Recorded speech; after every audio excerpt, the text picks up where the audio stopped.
આજની મીટિંગ હું ચાલુ કરી રહ્યો છું. ન્યૂ જર્સીના સાધના સ્ટડી સર્કલ વતી આજે હું આજની મીટિંગ હોસ્ટ કરી રહ્યો છું. આજના મુખ્ય વક્તા જે છે એ પરાશરભાઈ દ્વિવેદી છે. થોડી વાત કરું સાધના સ્ટડી સર્કલની, તો અમે લગભગ 10થી 15 ફેમિલીઝ છે કે જે બહુ દૂર એકબીજાથી ઘણા બધા દૂર રહીએ છીએ. લગભગ એક કલાકનું ડ્રાઇવિંગ હોય એવા દૂર રહીએ છીએ અને એના કારણે દર મહિને એકવાર મળીએ છીએ. પેન્ડેમિકને કારણે અમે હવે આ ઝૂમ મારફત મળીએ છીએ. દર મહિને જ મળીએ છીએ, પણ દર 15 દિવસની એક મિટિંગ જે કરીએ છીએ એમાં વર્લ્ડ લેવલનો જે ગુજરાતી સમાજ જે છે કે ગુજરાતી ડિવોટીઝ છે એ લોકો વધારે જ્ઞાન મેળવી શકે, સારા સારા વક્તાઓને સાંભળી શકે, એટલે માટે આ રીતે પણ દર 15 દિવસે એક મિટિંગ ઇન્ટરનેશનલ લેવલે આપણે ચાલુ કરેલી છે. બીજું છે કે આ મિટિંગનું અમે કોઈ સંસ્થા નથી, અમે માત્ર એક ગ્રુપ છીએ અને અમે એને સ્ટડી ગ્રુપ કહીએ છીએ.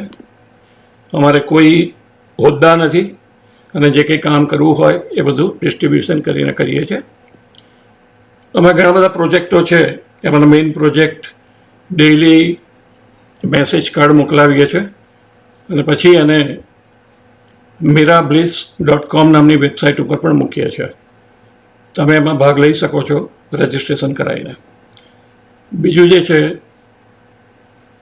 પૂજા માતાજીની જે બુક જે છે પ્રેયર્સ અને મેડિટેશન્સ નામની, એને અમે વાંચી શકાય, સાંભળી પણ શકાય અને વાંચતા વાંચતા સાંભળી પણ શકાય એવી રીતે વેબસાઇટ બનાવેલી છે, prayersandsmeditations.org.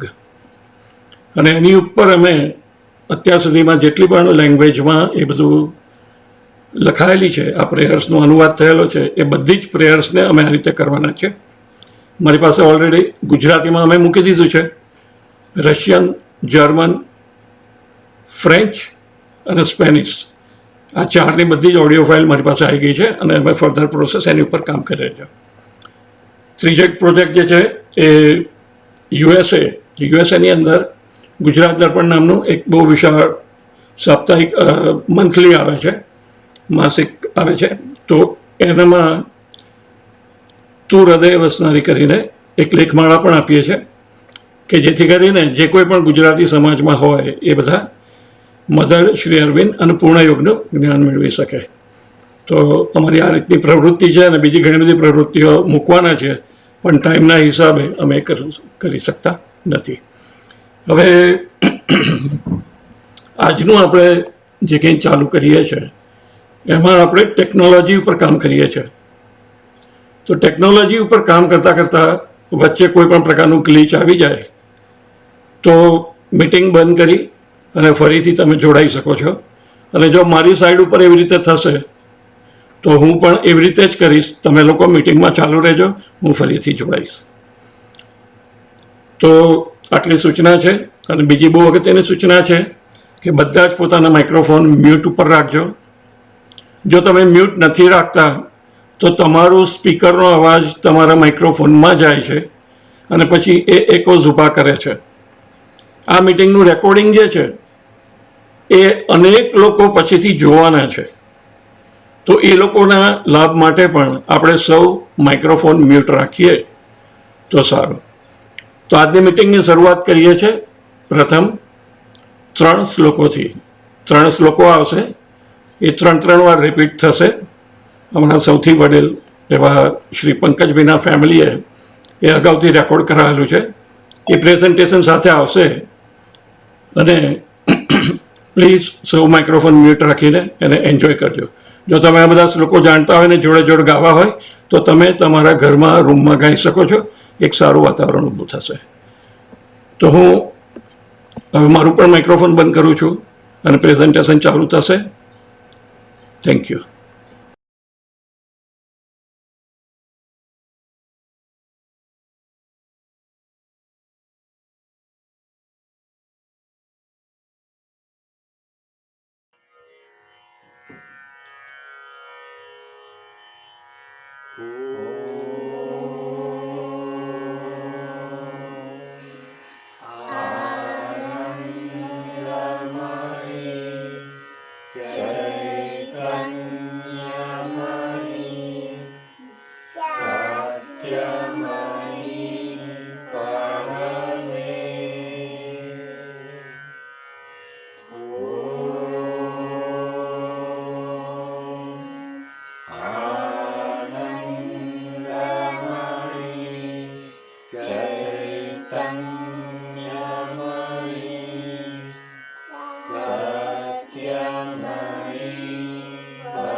Let us meditate on the most auspicious form of Savitri, on the light of the Supreme, which shall illumine us with the truth.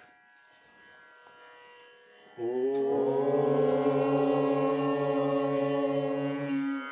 Sri Aravinda Sharanam Mama.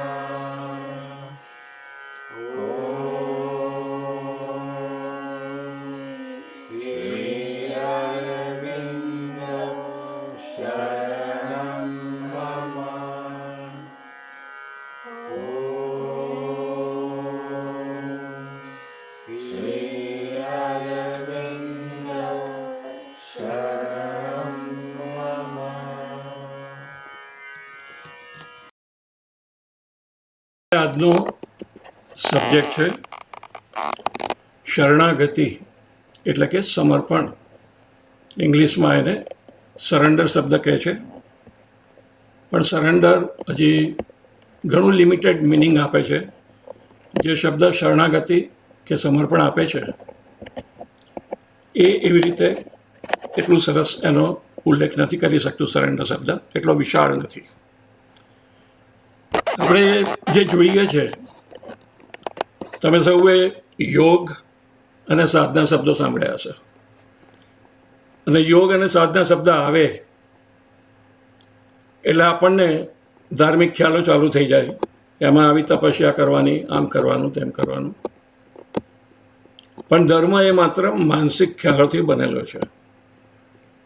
યોગને જો ધાર્મિક વસ્તુમાં ફેરવવામાં ન આવે તો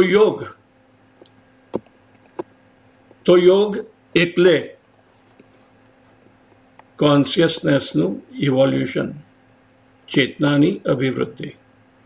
અને સાધના એટલે એ અભિવૃદ્ધિ કરવા માટે આપણે જે કંઈ પ્રયત્નો કરીએ ને તે પ્રયત્નો. ઇવોલ્યુશનનો પ્રોસેસ જે છે એ વેસ્ટર્ન સાયન્ટિસ્ટ મુજબ બહારના જે જુદા જુદા જીવોના ફોર્મ જે છે માત્ર એનો પ્રોગ્રેસ છે. જુદા જુદા વિવિધતા એ ફોર્મોમાં આવે, કોઈ વનસ્પતિ, કોઈ માછલી, કોઈ પ્રાણી, કોઈ હાથી, કોઈ માનવ, એવું બધું બને એ ઇવોલ્યુશનનો પ્રોસેસ છે. પણ ખરેખર હિન્દુ શાસ્ત્ર મુજબ evolution is A growth of consciousness. આપણે જે દરેક ફોર્મ જે જોઈએ છે એ દરેક ફોર્મની પાછળ ચેતનાની અભિવૃદ્ધિ સંકળાયેલી હોય છે. જે ચેતના માછલીમાં છે એના કરતાં ઘણી બધી વધારે એવી ચેતના એ બીજા જમીન ઉપરના પ્રાણીઓમાં છે, કે એના કરતાં પણ વધારે ઊંચી ચેતના એ માનવીમાં છે. ઇવોલ્યુશનનો પ્રોસેસને હિન્દુ શાસ્ત્રોએ વધારે સારી રીતે સમજાવ્યો છે. જેમ ઇવોલ્યુશનનો કોન્શિયસનેસનો પ્રોસેસ વૃદ્ધિ થતી જાય તેમ તેમ જુદા જુદા ફોર્મ પણ અસ્તિત્વમાં આવે છે. આપણી અંદર કહેલું છે શાસ્ત્રોમાં કે દરેક વસ્તુ પૂર્ણતામાંથી આવે છે અને પૂર્ણતા તરફ જાય છે. This is the very basis of evolution. અને જે પૂર્ણતામાંથી આવે છે એની સાથે બીજો સિદ્ધાંત એ લોકોએ મૂકેલો છે કે ઝીણામાં ઝીણા કણમાં, ઝીણામાં ઝીણા એટમમાં પણ પૂર્ણતા સમાયેલી છે. અને એને કારણે જ આપણે આ ઇવોલ્યુશનનો પ્રોસેસ જોઈ શકીએ છીએ. અને સાધના એટલે કોન્શિયસલી કરવામાં આવેલો પ્રયત્ન. અને એ કોન્શિયસલી પ્રયત્ન જે થાય છે એ હ્યુમન સાયકોલોજી ઉપર થાય છે. હ્યુમન સાયકોલોજી એ કોન્શિયસનેસ સાથે જોડાયેલી છે. અને એ કોન્શિયસનેસનો ગ્રોથ આપણે યોગ દ્વારા કરીએ છીએ. અને સાધના એ એની જુદી જુદી સાયકોલોજીકલ પ્રક્રિયા છે, કોઈ ધાર્મિક પ્રક્રિયા નથી. એ સાયકોલોજીકલ પ્રક્રિયાની અંદર શ્રી અરવિંદોએ સૌથી પહેલી એમની જે બુક આપેલી સાધનાના પાયા, ખાસ આશ્રમના સાધકો માટે સાધનાના પાયા નામની જે બુક આપેલી, એમાં શ્રદ્ધા, ભક્તિ, પ્રભુને સમર્પણ વગેરે અનેક વાતો કરેલી છે. આજે એમાંનો જે મુખ્ય મુદ્દો જે છે પ્રભુને સમર્પણ કેવી રીતે કરવું, શેના માટે કરવું અને એનાથી શું ફાયદા થાય છે, એ આજના વક્તા શ્રી પરાશરભાઈ સમજાવશે. તો હું શ્રી પરાશરભાઈને એમનું વ્યક્તિત્વ ચાલુ કરે એવી વિનંતી કરું છું. Thank you.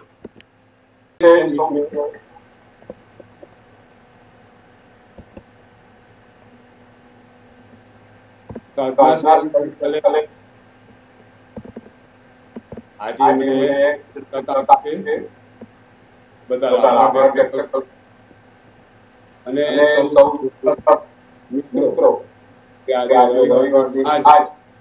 ભારતમાં અને રવિવારની વાત એમાં પણ સમય કાઢી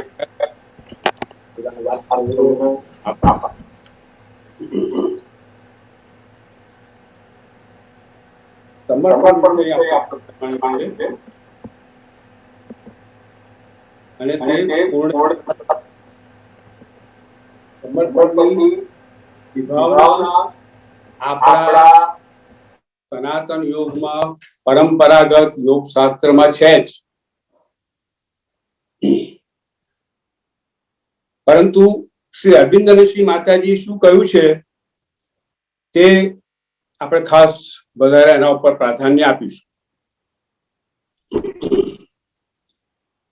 શ્રી અરવિંદજી અને માતાજી પૂર્ણયોગ આપ્યો અને એમાં કહ્યું કે પ્રથમ પગલું સમર્પણનું છે અને એમાં છેલ્લો શબ્દ પણ સમર્પણનો છે. એટલે એને બધી જ આયામોમાં સમર્પણ એટલે સરેન્ડર એનો પુષ્કળ પ્રાધાન્ય આપ્યું છે, બહુ જ મહત્વ આપ્યું છે. આપણે એ વિષય પર આવતા પહેલા એની જરા પૂર્વ ભૂમિકા જોઈ લઈએ કે આવિર્ભાવ થયેલું જળ જગત કે જેમાં કશું જ નહોતું, માત્ર પથ્થર, પાણી ને પ્રકાશ, એમાં પરાત્પર પ્રભુએ ઝંપલાવ્યું અવચેતનમાં ગયા અંદર, એ જળ દ્રવ્યમાં પોતે ઇન્વોલ્વ થયા, પણ અંધકારને પણ અંધકાર લાગે એવી પરિસ્થિતિમાં એ ત્યાં આગળ રહ્યા. એટલે ત્યાર પછી એસેન્ટ એટલે ઉત્ક્રાંતિની શરૂઆત છે. એ ધીમે ધીમે ઉત્ક્રાંતિની શરૂઆતથી આપણે જાણીએ છીએ કે યુનિસેલ્યુલર સેલ, અમીબા, અને ત્યાર પછી મલ્ટી સેલ્યુલર્સ, અને ત્યાર પછી જલચર ને ભૂમિચર ને એમ કરતા કરતા કરતા ડાર્વિન એની બહુ સરસ થિયરી આપી છે એની દ્રષ્ટિએ, પણ એમ કરતા કરતા વાંદરા સુધી આવ્યા અને બીજા પ્રાણી પક્ષી વનસ્પતિ જગત પુષ્કળ થયા વિવિધ પ્રકારને. વચ્ચે વચ્ચે જ્યાં જરૂર ન થઈ પ્રકૃતિને લાગ્યું કે અયોગ્ય ડેવલપમેન્ટ થયું છે તો એનો નાશ પણ કરે, એમ પરમ્યુટેશન કોમ્બિનેશન પ્રયોગ કરતા કરતા કરતા કરતા વાંદરા સુધી આવ્યા. પછી વાંદરાને પણ એને મનની ઉત્ક્રાંતિ થતી થતી જે આવી થોડી ઘણી, હજી જરાય મન આવ્યું નથી, જીવન જ આવ્યું છે, પણ વાંદરામાંથી ચિમ્પાન્ઝીમાં કંઈક મનનો ઝાંખી થઈ, કંઈક અણસાર થયો, અને ચિમ્પાન્ઝીમાંથી કેવમેન, જાવામેન, નિયન્ડરથલ મેન એમ કરતા કરતા એની કરોડરજ્જુ સીધી થઈ ગઈ. ઉત્ક્રાંતિ કરતા કરતા કરતા પ્રયોગ કરતા કરતા ટ્રાયલ એન્ડ એરર થી ના આજનો માણસ અસ્તિત્વમાં આવ્યો છેલ્લા 1.5 લાખ વર્ષથી, ને એનું મન વિકસિત થયું, અર્ધ વિકસિત થયું, પૂર્ણ વિકસિત થયું નથી. આ ઉત્ક્રાંતિના દાદર ઉપર આના જે શિખરો જે ચડતા ચડતા આવી છે પ્રકૃતિ, માણસ અલ્ટિમેટ નથી, હજી આગળ જવાનું છે, હજી માણસથી ઉપરની જગતમાં જવાનું છે. અત્યાર સુધી પ્રકૃતિ પોતાના આંધળા નિયમોથી ડેવલપ થતી થતી આવી. હવે માણસ જાણે છે કે એનું મન થોડું વિકસિત થયું છે, થોડું પ્રકાશિત થયું છે, કે એ આ ઉત્ક્રાંતિની અંદર મદદ કરી શકે છે. આટલી બધી જે વાર લાગી લાખો વર્ષ, એને ઓછું કરી શકે છે. ભગવાનના આ યજ્ઞમાં પોતે આહુતિ આપી શકે છે. એ ભાન માણસને થયું, જે વાંદરાને નહોતું થયું. ચિમ્પાન્ઝીને ખ્યાલ નહોતો કે માણસનો ઉત્ક્રાંત થશે. માણસને ખબર છે કે ચિમ્પાન્ઝી કે ઓરાંગુટાંગ બધું ઉત્ક્રાંત થયેલો છે. આ એનું વિકસિત. અને આજે પણ સામાન્ય જન કરતા બીજા કેટલાય મેધાવી પુરુષો અને સ્ત્રીઓ જગતમાં છે કે જેમણે જુદી જુદી દિશાઓમાં, જુદા જુદા વિસ્તારોમાં ઘણું અગત્યનું કામ કર્યું છે અને સમાજને અને સંસારને આગળ લઈ ગયા છે. તે બાહ્ય જગતની વાત છે.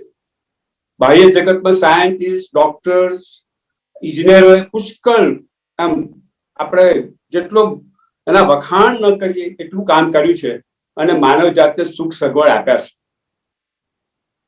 પરંતુ રિયલ હેપીનેસ જે અંતરમાં છે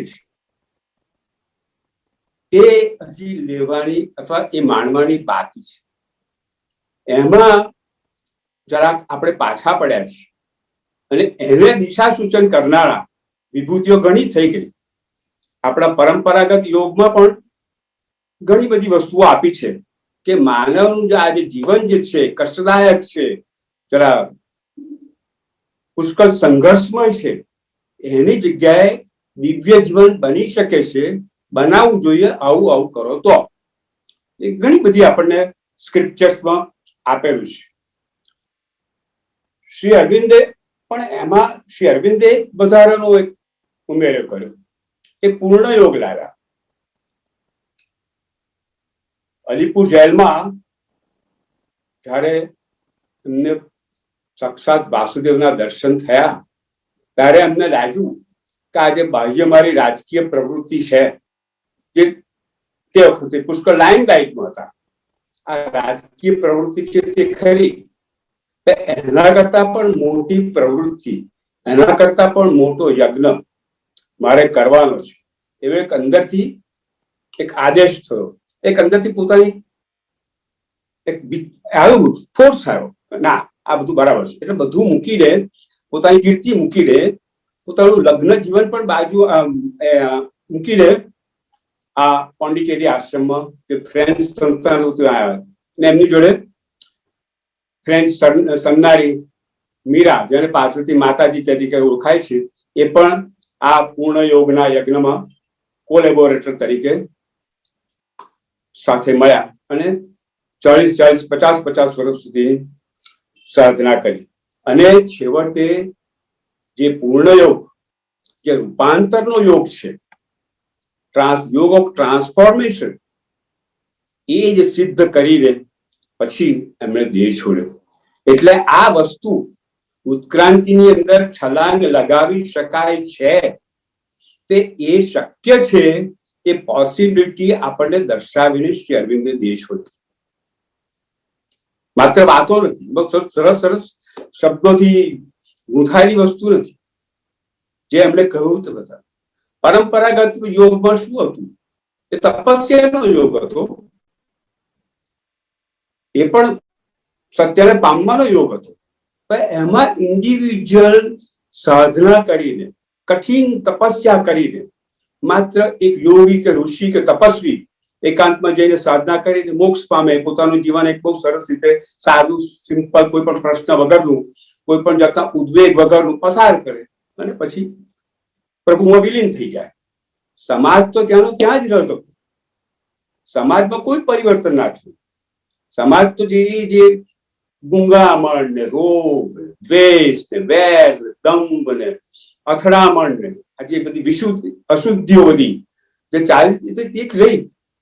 એટલે શ્રી અરવિંદ આ રૂપાંતરનો માર્ગ લઈને આવ્યા છે કે જો કલેક્ટિવલી આ બધા જ થાય તો આ જે જીવન જે છે માનવ જીવન, એ માનવ જીવન રૂપાંતરિત થઈ અને દિવ્ય જીવન થઈ શકે, દિવ્ય જીવનની ઝાંખી થઈ શકે.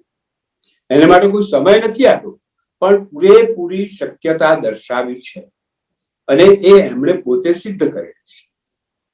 હવે એમણે એટલી ઉચ્ચ કક્ષાની અનુભૂતિઓ મેળવેલી છે કે જેને કેટલીક વખત શબ્દોમાં મૂકવી બહુ અશક્ય છે, કારણ કે એ અંગેની ભાષા જ ન શોધાઈ હોય. આપણી આજકાલની જે ભાષા જે છે, ગુજરાતી, અંગ્રેજી, સંસ્કૃત, લેટિન, ફ્રેન્ચ, એ બુદ્ધિશાળી માણસોના અનુભવથી ઘડાયેલી ભાષા છે. એનાથી ઉપરની જે અનુભૂતિઓ થઈ હોય એને કેવી રીતે મૂકવી? છતાં પણ જે આપણી પાસે સાધન છે, ખાસ કરીને શ્રી અરવિંદ તો ભાષાના બહુ ચેમ્પિયન હતા, ગ્રીક, લેટિન અને ઇંગ્લિશમાં. એટલે એમણે બનતો બધો જ પ્રયત્ન કરીને બહુ સરસ અંગ્રેજી ભાષામાં આપણી પાસે એમની બધી અનુભૂતિ રજૂ કરી છે. પણ આપણે માનવી કે જે રજૂઆત કરી છે એનાથી પણ કંઈક વધારે એ પામ્યા હશે. એવી રીતે માતાજીનું પણ. હવે પૂર્ણયોગમાં એમણે હા પૂર્ણયોગ કરવો છે, શું કરવાનું? તો એમણે બહુ સરસ વાત કરી છે કે પહેલા એક સંકલ્પ થવો જોઈએ. તમારે આ સામાન્ય પશુ જેવું જીવન, જન્મવું, મોટા થવું, પૈસા કમાવા, પરણવું, છોકરા થવા અને પછી આવજો, એ જ એક પ્રમાણેનું જીવન ચાલુ રાખવું છે. સંઘર્ષમય ને ઝઘડા વાળું, દ્વેષ વાળું ને હરીફાઈ ને એ બધું, કે એમાંથી કંઈક સારું, પ્રકાશમય, સંવાદમય એવું જીવન જીવી શકાય છે, એવું અમે શ્રી અરવિંદે કહ્યું છે. એવું જીવવું છે તો તમારી આગળ એક આ શક્યતા છે, પસંદગી છે તમારી પાસે, જે કરવી હોય. કોઈ કમ્પલસરી નથી કે પૂર્ણયોગની અંદર તમે ઝંપલાવો, પણ તમે આમ કરશો તો તમે જે જીવન અત્યારે છે એના કરતા કંઈક ઊંચી કક્ષાનું જીવન જીવતા થશો. તમારો પ્રાણ જે કક્ષાએ છે એનાથી કંઈક ઊંચી કક્ષાએ આવશે. એટલે આને માટે જે સાધનો એ આપણી પાસે જ છે. એટલે એનું પહેલું સાધન સમર્પણ, ને એની જે સંકલ્પ કરો, હા મારે ભગવાનને સમર્પિત થવું છે, મારે સુપ્રીમ શક્તિને સમર્પિત થવું છે, મારે સુપ્રીમ એનર્જી, જે આજના જે latest scientist, quantum scientist supreme energy શબ્દ વાપરે છે, કોક વખત ભગવાન શબ્દ સ્વીકારી નથી શકતા, સુપ્રીમ એનર્જી વાપરે છે. તો સુપ્રીમ એનર્જીને મારે સમર્પણ થવું છે, તો એને માટેની આ વાત છે. આ પહેલું. ઓકે, તો કેવી રીતે મારે સમર્પણ થયું? શું કહું? કેવું સમર્પણ? હું તૈયાર છું.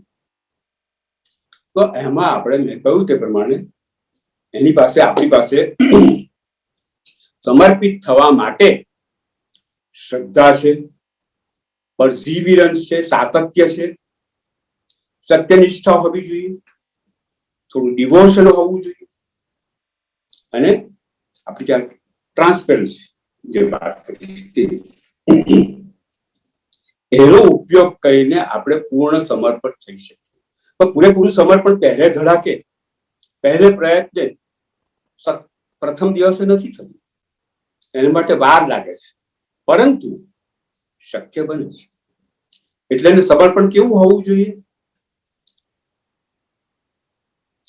સત્યમય અને આનંદપૂર્વક સ્વેચ્છાએ કરેલું, કોઈ પણ જાતનું ફોર્સ નથી, કોઈ પણ જાતનું કમ્પલ્શન નથી, અને કોઈ જાતનો દેખાડો પણ નહીં. એવું સમર્પણ ધીમે ધીમે પ્રથમ તબક્કામાં શરૂ કરો ત્યારે તમે થોડો થોડો ઉઘાડ થતો જાય છે, તમને એક શ્રદ્ધા વધતી જાય છે. એમાં કોઈ શંકા રાખવાની જરૂર નથી, કોઈ ગણતરીની જરૂર નથી, માત્ર સમર્પણ. એક વખત મેં સંકલ્પ કર્યો પછી હું કશી માગણી કરતો નથી, કોઈ શરત મૂકતો નથી, સંપૂર્ણ સમર્પણ. પરાત્પર મારી પાસે શું રાખતો નથી, નિશેષ સમર્પણ. હું આ રિપીટ કરું છું. આ નાના નાના જે આપણા જે વૃત્તિઓ છે એ ક્યાંકથી આવીને કે છે મારે સમર્પણ નથી થવું, મેં ક્યાં આ પાડી, તો એ પછી પૂર્ણ સમર્પણ કરવામાં વિરોધ થાય છે, અડચણરૂપ થાય છે. એટલે આ બધી જ વસ્તુ આપણે શોધીને આપણા માની અને સમર્પિત થતા રહેવાનું છે. અને જ્યાં જ્યાં જે અનિષ્ટ તત્વો આપણામાં રહેલા છે, બદમાશ તત્વો રહેલા છે, નકામા જે વિચારો છે, કુટેવો છે, અશુદ્ધિઓ છે, અહંકાર છે, દેખાદેખી છે, કમ્પેરિઝન છે, બધું કેટલું બધું છે, ગુસ્સો છે, કે આપણે જોવા જઈએ તો કેટલીક વખત વધારે પ્રમાણમાં હોય, કેટલીક વખત ઓછા પ્રમાણમાં હોય, ક્યારેક તરી આવે, ક્યારેક ન તરી આવે. આ બધાને શોધીને કાં તો એને રિજેક્ટ કરવાના છે, એને કાઢી નાખવાના છે આપણી શક્તિથી, આપણે મનની શક્તિથી, સતત પ્રયત્નથી, સતત જાગૃતિથી, અથવા ન શક્ય બને થોડું થોડું જાય તો એ પણ આપણે સમર્પિત કરવાનું છે. ટૂંકમાં બહુ જ આનંદપૂર્વક, સ્વેચ્છાએ, શંકા વગર, ગણતરી વગર સંપૂર્ણ નિશેષ સમર્પણ આપણે પ્રકૃતિને કરવાનું છે. એના માટે જે સમર્પણને જે મદદ કરનાર શ્રદ્ધા, શ્રદ્ધા એક બળ પૂરું પાડે છે. ઝંપલાવ સમર્પિત થવા માટે તું ઝંપલાવ, તો ક્યાં ઝંપલાવવાનું? આપણે કઈ પરાત્પરને જોયો નથી, ભગવાનને આપણે કઈ જોયો નથી, આપણે તો બધું આ બાહ્ય જગત જોયું છે. એમાં આપણે ગણતરી માંડી છે કે આ બહુ તાપ લાગશે, અહીંયા આગળ દરિયો છે, અહીંયા આગળ કાંટા છે, તે પ્રમાણે ચાલુ. પણ પરાત્પરને આપણે જોયો નથી, સુપ્રીમ એનર્જીને આપણે જોયો નથી. તો શ્રદ્ધા ત્યાં કરી એક વખત ઝંપલા સમર્પિત, હું છું તારી સાથે. નિષ્ફળતા મળશે તો પરસિવિરન્સ કે છે, સાતત્ય કે છે, ફરી વાર પ્રયત્ન કરીશ, try again and again, don't give up. એ પણ સાથે છે. અને સત્યનિષ્ઠા, ખોટો દેખાડો, એના નાટક કરવો પડે. આપણે સમર્પિત થવાનું એમ કે હું નાટક કરું છું, એવું કઈ, એટલે કશું છુપાવી રાખવું, કશું જુદી રીતે સમર્પિત થવું, એવી બધું નહીં, નિખાલસતા અને સત્યનિષ્ઠા સાથે રાખીને આ સંબંધ થવાનું. હવે માનવ મન છે એ આપણે જે ટેવાય છે અત્યારે, માનવ અર્ધવિકસિત જે મન આપણું થયેલું છે બાય એન્ડ લાર્જ, એને કોઈક સિમ્બોલ જોઈશે, કોઈક પ્રતિક જોઈશે. તું માન. Seeing is believing. હું જોઉં તો માન. પ્રભુને તો આપણે આ બાહ્ય ચક્ષુથી જોયો નથી, આપણે તો અંદર અનુભવવાની વાત છે. ને આપણો અંદરનો જે સ્પાર્ક જે છે એ હજી કામનાઓથી ને અશુદ્ધિઓથી, જે બધી ઘણી બધી જે અંદર ગુંગામણ ને ગુસવાડો ને વિષાદ ને અવસાદ જે છે આનાથી ઢંકાયેલો છે. મોટા મોટા વ્યક્તિઓ કહો કે અંદર જ છે તમારો પ્રભુ, માનીએ, દેખાતો નથી, એનું કઈ ઝાંખી થતી નથી, એનું કોઈ અસર થતી નથી. એટલા માટે આપણે સમર્પણ કરવાનું. એટલે માનવ મનને કંઈક દ્રષ્ટાંત જોઈએ છે, કંઈક એવું જોઈએ છે કે જેથી માને. પ્રતિક. આપણે મૂર્તિ પૂજા કરીએ છીએ કૃષ્ણ ભગવાનની કે શંકરની, એ પ્રતિક છે. એની અંદર તત્વ, કૃષ્ણ તત્વ ઉમેરાયેલું છે, શિવ તત્વ ઉમેરાયેલું છે, પ્રાણ પ્રતિષ્ઠા થયેલી છે. એ માનીને આપણે આગળ ચાલીએ. ક્રિશ્ચિયાનિટી ક્રોસ પ્રતિક છે, એને લક્ષ્યમાં રાખીને પછી પ્રેયર થતી હોય તો પ્રેયર, મેડિટેશન થતા હોય મેડિટેશન, બરાબર. એટલે આ શ્રદ્ધા કે છે કશો વાંધો નહીં. એ શ્રદ્ધા સમર્પણને કે છે ઝંપલાવ. કૂદકો મારવાની વાત ઝંપલાવવાની વાત છે. ઝંપલાવો એટલે ક્યાં જઈએ છીએ કશી જ ખબર નથી. પહેલા પૂર્ણ શ્રદ્ધાથી કૂદકાઓ તો આપણને ખબર છે ક્યાં પડીશ, કેટલી ઊંચાઈ છે, પાક છે કે નહીં વાત, પાણી છે કે રેતી છે, એ ખબર પડે છે. અહીં તો ઝંપલાવવાની વાત છે કે હું જાણતો નથી, પણ પ્રભુની અંદર મારે સમર્પિત થવું છે, પ્રભુની દિવ્ય ચેતનાઓ મારે સમર્પિત થવું છે, માટે હું ઝંપલાવું. અને શ્રદ્ધા એને સાથ આપે છે. તો એનો એક દાખલો આપ્યો, દ્રષ્ટાંત આપીએ એટલે જરાક વધારે ક્લિયર થશે. 25-30 હજાર ફૂટની ઊંચાઈઓ પર વિમાન ઉડે છે, જે 800-900 માઇલની સ્પીડે જતું હોય છે.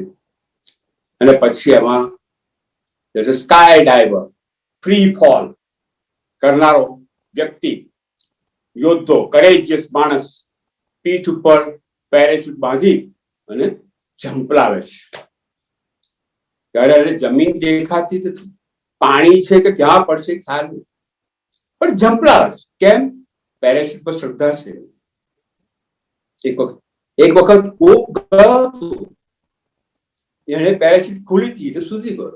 એટલે આપણે કહીએ છીએ શ્રી અરવિંદ અને માતાજી ગયા હતા, રામકૃષ્ણમાં અનુભવ થયો હતો, સંત તુકારામને થયો હતો, જેવા બધા સંત થયા છે બધા, એ લોકોએ કહ્યું છે કે કેરી ઓન, ગો હેડ, અમે જઈ આવ્યા છીએ, બહુ જ મજાની વસ્તુ છે. તો પછી થોડા ટાઈમ પછી પેરેશૂટ ખુલે છે, એ શ્રદ્ધાની પેરેશૂટ ખુલે છે. અને જે યોદ્ધો, જે સ્કાય ડાઈવર છે, એ સરળતાથી હવામાં તરે છે અને ધીમે ધીમે ધીમે ધીમે બહુ સહજતાથી જમીન ઉપર આવે છે, લેન્ડ થાય છે. એટલે આપણી આ શ્રદ્ધા ધીમે ધીમે ધીમે સમર્પણને કહે છે કે સમર્પિત થા, ડિવાઇન કોન્શિયસનેસમાં મર્જિંગ થવા. આ શ્રદ્ધા આપણને આ પ્રમાણે સંકલ્પ, એસ્પિરેશન છે, સંકલ્પ કરે છે, માં મારા જવું છે, ગમે તે થાય. એટલે સમર્પણ થવા માટે હવે સમર્પણ કઈ રાતોરાત થતું નથી. મેં કહ્યું તે પ્રમાણે એ બહુ ધીમે ધીમે થાય છે. કાકા આપણું મન, પ્રાણ, શરીર એ બધા એટલા બધા ઝડપ અને આમ અમુક કઢંગી બાબતોથી, ન જોઈતી ટેવોથી, વર્ષોથી, પેઢીઓથી, સૈકાઓથી, ઘણી બધી જનરેશનથી ટેવાયેલા છે. એટલે એ શુદ્ધ થયા વગર અમે સામતું સરેન્ડર થઈ શકતું નથી. શરીરનો કોક ભાગ, મનનો કોક ભાગ, પ્રાણનો કોક ભાગ નકાર કરતો હોય છે. આપણે પરસિવેરન્સ પ્રમાણે મંડ્યા રહેવાનું છે. એટલે આપણે પેલું મનનું સરેન્ડર કરીએ છીએ, મનનું સમર્પણ કરીએ છીએ. હું સમર્પણ જરા વધારે વાપરીશ સરેન્ડર કરતા, કારણ સરેન્ડરમાં થોડીક સમર્પણ કરતા થોડુંક નીચી કક્ષાનું એક મિનિંગ આવે છે, એમાં થોડુંક દાસત્વ આવે છે. સમર્પણ એનો ઇક્વિવેલન્ટ અંગ્રેજી નથી, પણ નજીકનો આ સરેન્ડર છે. એટલે એ આપણે સમર્પણ જે કરવાનું છે તે ધીમે ધીમે ધીમે પૂરેપૂરી શ્રદ્ધાથી સાતત્યપૂર્ણ કરે. આ મનનું સરેન્ડર કરવું. તો મનના આપણા વિચારો, વિષાદ, અવસાદ, ડિપ્રેશન, એ જે કંઈ હોય તેને બાજુમાં મૂકી દે, અને ન બાજુમાં મુકાય તો એ સાથે પણ પ્રભુ જેવો છું તેવો તને લેવા તૈયાર છે, પણ તું શ્રદ્ધાથી ને પૂર્ણ સમર્પણ કર. એટલે સ્વીકારશ. પ્રાણની અંદરના આપણા દ્વેષ, કામનાઓ, ઈર્ષા, દેખાદેખી, કઈક કોકે આપણને કહ્યું તો લાગી આવેલું હોય તે મને ગણ્યો નહીં, આવી બધી ઘણી બધી અશુદ્ધિઓ આપણે જાણતા નહીં હતા, જાણતા એ બધી જ હોય છે. એને બાજુમાં મૂકીને બને ત્યાં પ્રાણનું પણ સમર્પણ કરવાનું છે. એવી રીતે શરીર આજે આપણું જે સાધન છે, શરીર રૂપી સાધન, એને પણ સંપૂર્ણ રીતે સરેન્ડર કરવાનું છે. એની નબળીઓને દૂર કરીને એમાં પાડેલી કુટેવો, ખાવા પીવાની કે બીજી કોઈ, એની શંકા, એની નિર્બળતા, એની નબળી, એના રોગ, આ જે બધું કંઈ છે નેગેટિવિટી, એ બધી બાજુમાં મૂકીને આપણે બહુ જ શુદ્ધ રીતે જેટલું બને એટલું શુદ્ધિકરણ કરીને સમર્પણ થવાનું છે. અને એમ કરતા કરતા કરતા સમયની પાબંદી નથી અને સમયની ગેરંટી પણ નથી. એ દરેક વ્યક્તિ ઉપર આધાર રાખે છે, પ્રભુ કૃપાઓ પર પણ આધાર રાખે છે, અને તમારા સ્વ પ્રયત્નો ઉપર પણ આધાર રાખે છે. પરંતુ એટલી ગેરંટી છે કે જ્યારે એક નિખાલસતાથી અને પૂરેપૂરી શ્રદ્ધાથી તમે તમારી જે તાકાત છે, જે ક્ષમતા છે, એ બધી જ રેડીને નિશેષ સમર્પિત થશો તો ભગવાન સ્વીકારશે. અને જેમ જેમ સમર્પિત થતા જશો તેમ તેમ એ પોતે પણ તમને એટલો જ સમર્પિત થતો જશે. તમારી સમર્પણ થવાની ક્ષમતા વધતી જાય છે. જેમ સમર્પિત થઈ છે તેમ આપણી સમર્પિત થવાની ક્ષમતા વધતી જાય છે. અને સંપૂર્ણ જયારે સમર્પિત થાવ ત્યાં સુધી સ્વપ્રયત્ન એ જરૂરી છે. આપણે એવું રાખીએ, એવો પ્રમાદ સેવીએ કે સમર્પણ હવે ભગવાન કરી આપશે, બધું જ એને આપી દેવાનું છે, તો સમર્પણ એ જ કરી આપશે, મારે શું, હું શાંતિથી બેઠો છું, હવે એને સંભાળો. એ આત્મવંચના છે, આત્મછલના છે, એ સ્વીકાર્ય નથી. તમારો સતત પ્રયત્ન કરવાનો છે, પણ પ્રયત્નનું ફળની આશા નથી રાખવાની. પણ એ પ્રયત્ન નોંધાય છે, કોઈ ગણતરી કરવાની નથી આપણે. એટલે આ ધીમે ધીમે આપણે પ્રયત્ન કરીને સમર્પિત થતા જવાનું છે. થવાશે, થવાય છે એવા દાખલા પણ છે. હવે ફરી પાછું આ ધીમે ધીમે એક એક ડગલે, એક એક પગથિયે એમ કરતા કરતા આપણે સંપૂર્ણ સમર્પિતતા તરફ જયારે આગળ વધવું છે, તો એનું પણ ફરી નાનું મોટું દ્રષ્ટાંત આપી દઉં એટલે ખ્યાલ આવશે. ભગવાનની દિવ્ય ચેતના તો અગાધ છે, પૂર્ણ પ્રકાશિત છે, એ અપરિમેય છે, માપી ન શકાય, અવર્ણનીય છે, પણ બહુ સરસ છે, બહુ સુંદર છે, પ્રકાશમય છે. એની અંદર બધું જ આવી ગયેલું છે. એમાં આપણે સમર્પિત થવાનું છે. ધીમે ધીમે થઈએ છીએ. તો એની એક નાનો વસ્તુ દાખલો આપું કે આ એક મોટું પાણીનું એક મોટું તળાવ છે, એક મોટો સમુદ્ર છે, એમાં એક બરફનો ટુકડો પડ્યો. બહુ સહજ રીતે ઓગળવાની ક્રિયા થાય છે. પાણીને કઈ ચિંતા નથી કે એનું ટેમ્પરેચર કેટલું છે, બરફ એવું કઈ પડેલી નથી હોતી કે મારું ક્રિસ્ટલ્સ ના શું થશે, મારા જે ક્રિસ્ટલ્સ છે, હું જે ક્રિસ્ટલ થી બને છે પાણી, એનું શું થશે? અને કોઈ ખળભળાટ વગર સહજતાથી, મુલાયમતાથી ધીમે ધીમે ધીમે ધીમે પાણીમાં ઓગળી જશે. એવી રીતે આપણે ધીમે ધીમે ધીમે ભગવાનની પ્રભુ ચેતનામાં, દિવ્ય ચેતનામાં આપણે ઓગળી જવાનું છે, સમર્પિત થઈ જવાનું છે. એનો કોઈ ઘોંઘાટ નહીં, ખરબચડાપણું નહીં, બહુ જ મુલાયમતાથી, બહુ જ સહજ રીતે, સંપૂર્ણતયા, કોઈ શંકા રાખ્યા વગર. અને બરફમાં જે કઈ અશુદ્ધિ હશે ત્યારે ઓગળે છે, ત્યારે નીચે બેસી જાય છે, એનું અસ્તિત્વ પાણી સાથે રહેતું નીચે. એવી રીતે આપણામાં કોઈ અશુદ્ધિ હશે તે પણ જતી રહેશે. અને આપણે બરફના ટુકડાની માફક સંપૂર્ણતયા પ્રભુની ચેતનામાં, દિવ્ય ચેતનામાં સમર્પિત થઈ શકે. હું સમર્પણ વિષયને લક્ષ્યમાં અને કેન્દ્રમાં રાખીને વાત કરું છું, જ્યાં ઘણા બધા આયામો છે, પણ આપણે આજે સમર્પણની આજુબાજુ વાતચીત કરીશું. એટલે આવું સમર્પણ, સંપૂર્ણ સમર્પણ, ત્યારે સંપૂર્ણ સમર્પણ કરો અને થાય ત્યારે આપણને આપોઆપ જ ખ્યાલ આવશે કે કેટલી વિશાળતા. કારણ કે સમુદ્રનો આ જે ટીપું જે છે, એ ટીપું જયારે સમુદ્રમાં મળી જાય તો એની વિશાળતા થઈ જાય છે, વાસ્ટિટ્યુડ. આજે આપણે કુવામાંથી આકાશ જોઈએ, બહાર આવીને આકાશ જોઈએ, નિરભ્ર આકાશ ગામડામાં જઈને જોઈએ, અને પર્વતની ટેકરી ઉપર, ટોચ ઉપર જઈને જોઈએ, તો આપણી જે આકાશની જે વિશાળતા જે છે કેટલી બધી વધી જાય છે. એટલે આપણી ચેતનાની વિશાળતા, આપણી અંદરના બધા મનની વિશાળતા અને પ્રાણની વિશાળતા, એક એવી સરસ અનુભૂતિ થાય એ ત્યારે સંપૂર્ણ સમર્પિત થાવ ત્યારે. કેમ? હવે જવાબદારી એને લઈ લીધી છે, હવે સ્વપ્રયત્નની જરૂર નથી. જ્યારે સંપૂર્ણ આપણે સમર્પિત થઈએ ત્યારે સ્વપ્રયત્નથી કહીએ એ પછી બધું એ સંભાળી લે છે, એની જવાબદારી છે. જવાબદારી છે એને, એનો આનંદ પણ છે પ્રભુને તો કોઈક સંપૂર્ણ રીતે સમર્પિત થયું. એટલે આપણે જયારે સંપૂર્ણ સમર્પિત થઈએ છીએ ત્યારે શું થાય છે? એક વિશાળતાનો અનુભવ થાય છે. આપણે જુદો કે અત્યાર સુધી આપણે વિચાર્યું ન હોય એવી વિશિષ્ટતા, આપણા જે પરિમાણો જે છે, ડાયમેન્શન્સ, એ ડાયમેન્શનમાં કંઈક સુધારો થાય છે, કંઈક વધારો થાય છે, કંઈક આપણે નવું પામી શકીએ છીએ.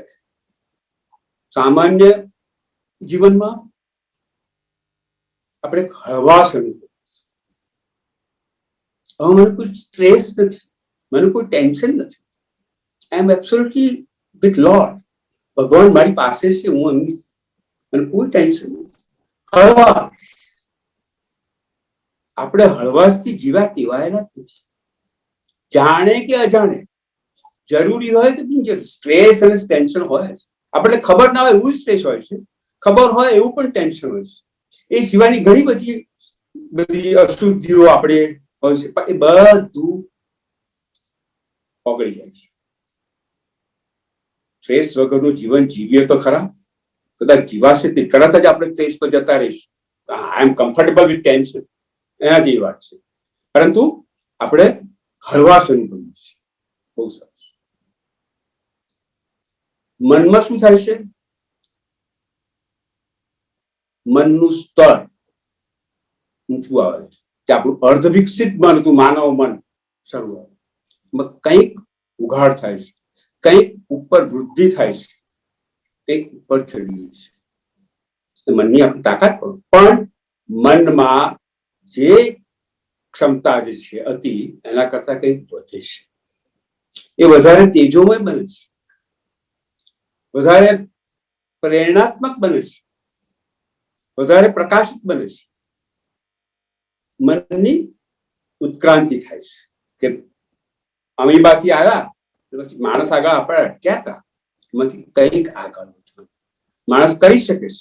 મેં અગાઉ જણાવ્યું તે પ્રમાણે કે પોતે પ્રાણ અને પ્રકૃતિ સાથે જાય એ વસ્તુ હવે આજના જમાનામાં આટલી વસ્તુ પૂર્ણયોગ પામ્યા પછી સ્વીકારાય એવી નથી. પ્રકૃતિને બદલી શકાય છે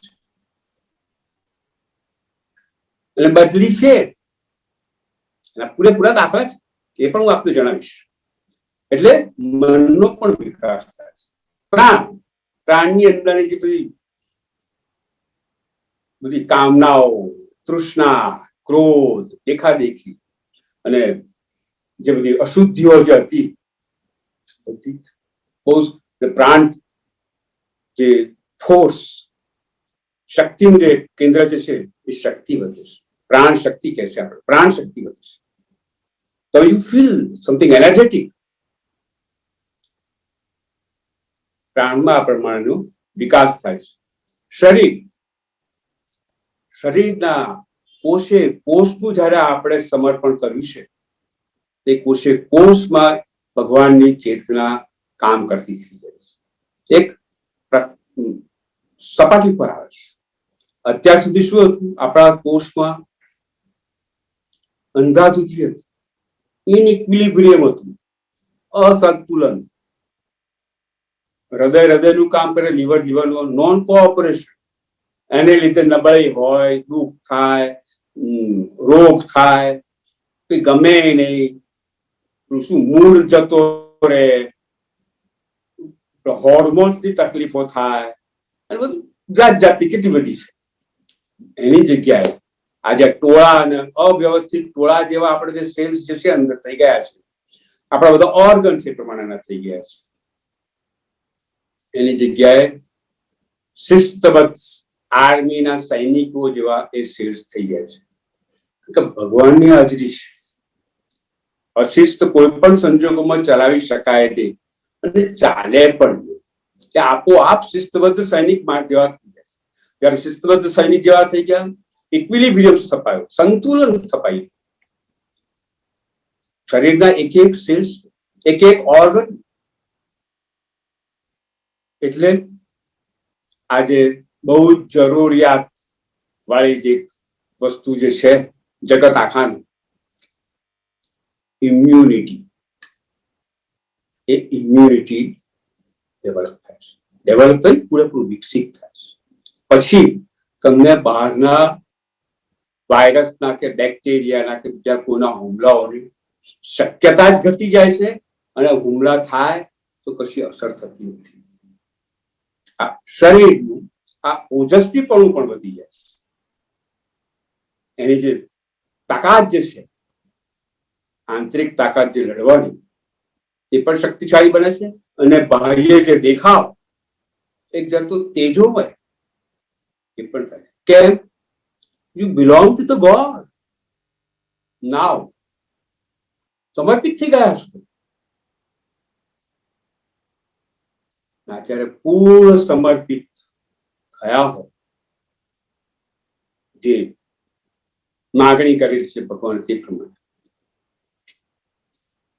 તો રૂપાંતરનો આગળનો માર્ગ પણ શક્ય બને છે. આ જગત કંઈક વિકસી શકે છે માત્ર પ્રકૃતિ ઉપર આધાર રાખ્યા વગર. માણસ ઉત્ક્રાંતિમાં મદદરૂપ થઈ શકે છે. હવે ફરી પાછું થોડુંક દ્રષ્ટાંત કે આ સમર્પિત થયા તો શું થયું? જેટલા કોઈ બહુ પૂરેપૂરા ના થયા, થોડા 99% સમર્પિત થયા હોય તો એમને કેવું વિકાસ થયો છે. તો આપણી પાસે 2-3 દાખલા છે, વધુ નહીં, આપણને બહુ લંબાઈ જશે. કે અરવિંદ આશ્રમના આપણા ચંપકલાલજી દાદાજી કશું સાવિત્રી વાંચી નથી કે લાઈફ દિવાણી વાંચી નથી કે શ્રી અરવિંદના કોઈ પુસ્તકો વાંચ્યા નથી. માત્ર માતાજી અને શ્રી અરવિંદની સતત સર્વિસ, સમર્પિત ભાવે, પૂર્ણ સમર્પિત ભાવે. પોતાનું કશું જ નહીં, પોતાનું આગવું કોઈ નામ નહીં, કોઈ પૈસા નહીં, ટકા નહીં, કશું જ નહીં. પાટણથી આવી સીધા ત્યાં ગયા ઓગળી ગયા શ્રી અરવિંદ અને માતાજીની ચેતનામાં. અને મને તો એમનો અનુભવ છે, એમની જોડે સત્સંગ મેં કરેલો છે, 4 ધામ યાત્રા કરી છે, એટલે મને બહુ જ અંગત પરિચય હતો. એટલું બધું તેજોમય શરીર એમનું કે એમના સાનિધ્યમાં આપણે થોડી વાર બેસીએ, કશું જ કરીએ નહીં તો પણ આપણને લાભ થાય. મેં તો એમને જન્મોત્રીમાં નવડાયા છે, એટલે મને ખબર છે કે જમનોત્રીનું પાણી નિર્મળ કે આ દાદાજીનું શરીર આટલું નિર્મળ, કેટલું નિર્મળ, તેજોમય. એવો બીજો દાખલો સુંદરમ, આપણા કવિ જે બધા મોટા ભાગના જાણતા હશે, ચંપકલાલજીને બધા નહીં જાણતા હોય કદાચ, પણ જે પૂર્ણયોગના પ્રવાસીઓ છે એ તો જાણતા જ હશે, પછી બીજા કોઈ શ્રોતા હોય ન જાણતા, પણ સુંદરમને તો જાણતા હશે. આઝાદી પહેલાના ગુજરાતી સાહિત્યમાં, ગુજરાતી ભાષાના, ગુજરાતના 2 કવિ સૂર્યો, ઉમાશંકર જોશી અને સુંદરમ, કાવ્ય જગતમાં પ્રખર, આદરણીય એવા સુંદરમ મિયા માતરમાં જન્મ્યા હતા. કેટલું ભણ્યા મને ખબર નથી, પણ કવિતાઓનો ધોધમાર કવિતાઓ આપી છે. આ હું આઝાદી પહેલાની વાત કરું છું. પણ 1946 થી આજુબાજુ શ્રી અરવિંદના લખાણોમાં, મેસેજમાં, એમના સાહિત્યમાં આવ્યા, ખ્યાલ આવ્યો, પુષ્કળ રસ પડ્યો, ચાલ્યા પોંડિચેરી, ત્યાં જ સ્થાયી થઈ ગયા. ગુજરાત પર રહ્યા તો કેટલાય એવોર્ડ મળ્યા હોત, કેટલાય સમારંભમાં અગ્રગણ્ય મુખ્ય મહેમાન તરીકે આવ્યા હોત, વગેરે વગેરે.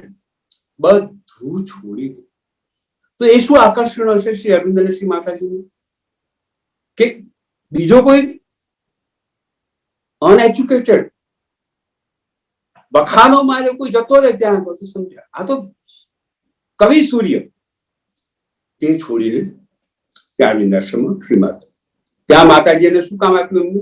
ટાઈપ સેટિંગ કરાવ. શરૂઆતમાં તો આવા સરસ પ્રેસ ટેકનોલોજી વાળા પ્રેસ નતા ત્યાં 47, 48 ટાઈપ સેટિંગ હો યા રેડી. અને પછી ત્યાં રહી ને પણ કવિતા લેખન ચાલુ રહ્યું. કેટલી કવિતાઓ પુષ્કળ. દક્ષિણા માસિક શરૂ. એટલે મૂળ ટૂંકમાં મારું કહેવાનું શું છે કે જયારે થોડાક સમર્પિત થયા કે ના, હું આ તમારા આશ્રય છું, કંઈક ડિવાઇન ના આશ્રય છું, તો અંદરની બધી જ શક્તિઓ વધુ ખીલી ઉઠી. સુંદરમને દક્ષિણા માસિક શરૂ કર્યું. શ્રી અરવિંદના અંગ્રેજીના લેખો, મેસેજો બધા ગુજરાતીમાં ટ્રાન્સલેટ કર્યા, અનુવાદ કર્યા અને ગુજરાતી સાહિત્ય આપ્યું. અંબુભાઈ પુરાણીએ પણ આપ્યું, અનુવાદ કર્યું. પ્રખર અખાડાના આપણા આદ્ય સ્થાપક અંબુભાઈ પુરાણી અને છોટુભાઈ પુરાણી બધું છોડીને ત્યાં, અને ત્યાં ગયા તે કે પછી ભૂલા પડ્યા, કરે રે ક્યાં આવે એવું જે હતા તેમની ઉત્ક્રાંતિ થઈ, કંઈક વૃદ્ધિ થઈ, કંઈક સમૃદ્ધિ થઈ, કંઈક વિકાસ પામ્યા, કંઈક પામ્યા અને આપણને આપ્યું.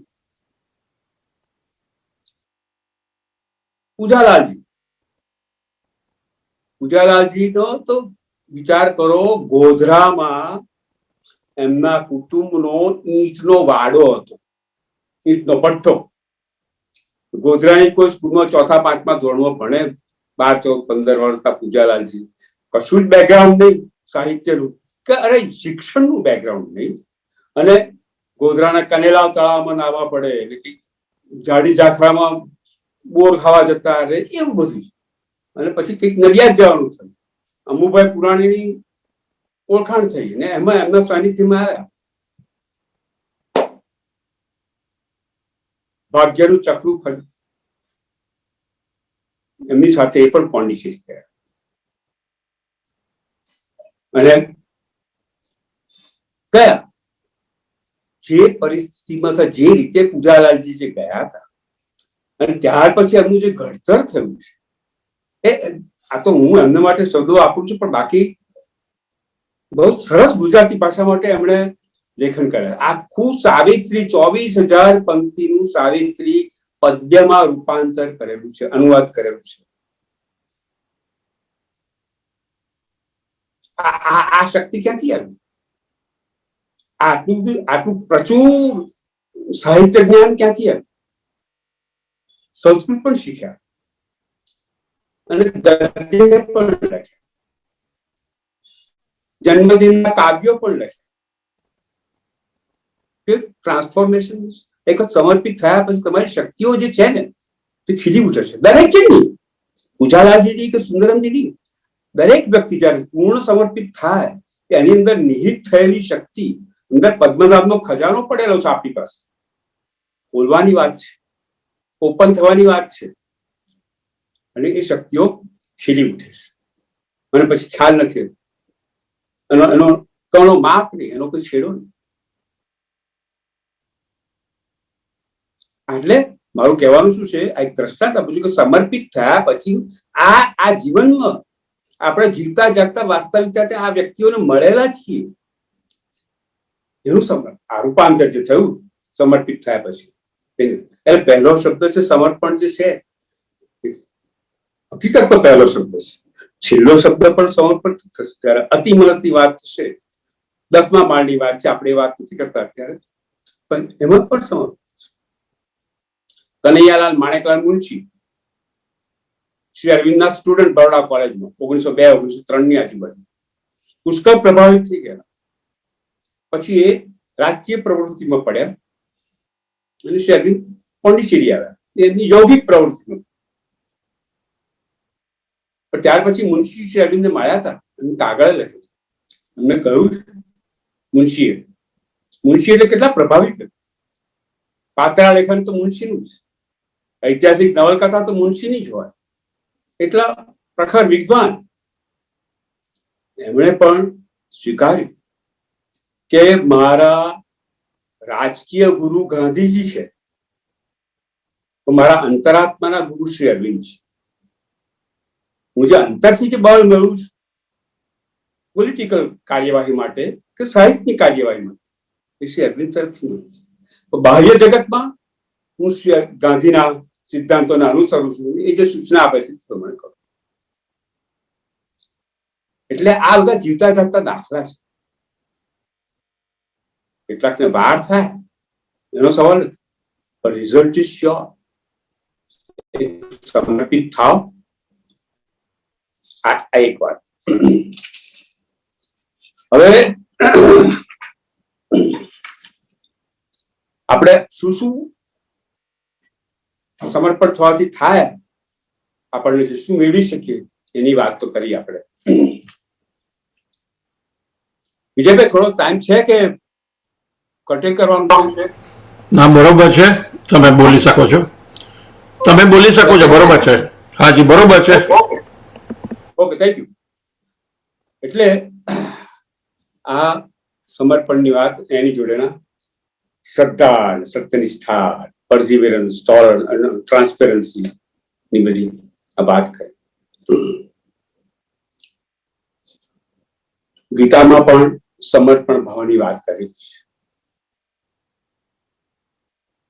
મામેકમ શરણમ વ્રજ, મન મના ભવ, તું મારો થા, મારે શરણે આવ, એવું શ્રી કૃષ્ણ અર્જુનને કહે છે. આપણે બધા જાણીએ છીએ.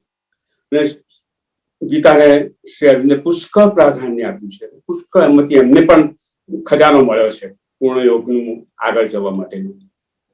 સાક્ષાત વાસુદેવ તમને દર્શન જ આપ્યા હતા. એ ગીતામાં પણ આપણે પરંપરાગત યુદ્ધનું કર્યું છે. પરંતુ હવે અત્યાર સુધી શ્રી અરવિંદ માતાજી જે કહ્યું હતું એ હું કહું, પણ હવે જે હું જરા કહું છું એ મારું પોતાનું અંગત છે. એટલે એની સાથે આપ સંમત થાવ કે ન થાવ વસ્તુ જુદી છે. કે અર્જુને સમર્પણ કરવાનું કહ્યું ભગવાને, પણ અર્જુને કેટલા આર્ગ્યુમેન્ટ્સ કર્યા પહેલા. આમ થાય તો તેમ ફેરણું ઢીકણું, મને શંકા થાય છે, મને સંશય થાય છે, ને બધું જેમ જેમ આર્ગ્યુમેન્ટ કરતો ગયો તેમ શ્રી કૃષ્ણ ભગવાન શ્લોક આપતા ગયા, અધ્યાય આપતા ગયા, કર્મ કર્મનો સિદ્ધાંત આપતા ગયા, ભક્તિનો સિદ્ધાંત આપતા ગયા, રાજયોગનો સિદ્ધાંત આપતા ગયા. છેલ્લે કે છે કે કરીશ્ય મી વચનમ તવ, ત્યારે પેલું વિશ્વ દર્શન કરાયું. એટલે ટૂંકમાં મારું કહેવાનું છે કે અર્જુનનું સમર્પણ જાણે સ્વેચ્છાએ નહીં, પહેલા એને વિરોધ કર્યો. એવું સમર્પિત થવાની શું જરૂર છે? મારે લડવાની શું જરૂર? એટલે અર્જુનનું સમર્પણ મને એવું લાગે છે કે શ્રી અરવિંદ જે કહ્યું છે, સ્વેચ્છાએ સહજ ભાવે સંપૂર્ણ સમર્પણ, શંકા વગર, કોઈ પણ જાતની શરત વગર, આર્ગ્યુમેન્ટ વગર સમર્પણ.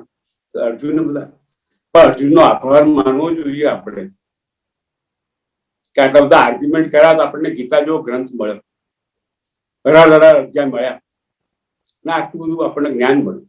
અને જે યુગોથી અત્યારે ચાલ્યું આવ્યું છે, કદાપી એ જ્ઞાન થઈ ગયું, જાણી લીધું, કટી જવાનું એવરગ્રીન છે. આ એક અર્જુનનું જે સમર્પણ હતું એમ મને મારો આગવો વિચાર આવ્યો તે મેં કહ્યું. બાકી એને પૂરેપૂરી સલામ છે. હવે પાછા આપણે શ્રી અરવિંદ માતાજીના સંદેશામાં આવી જઈએ.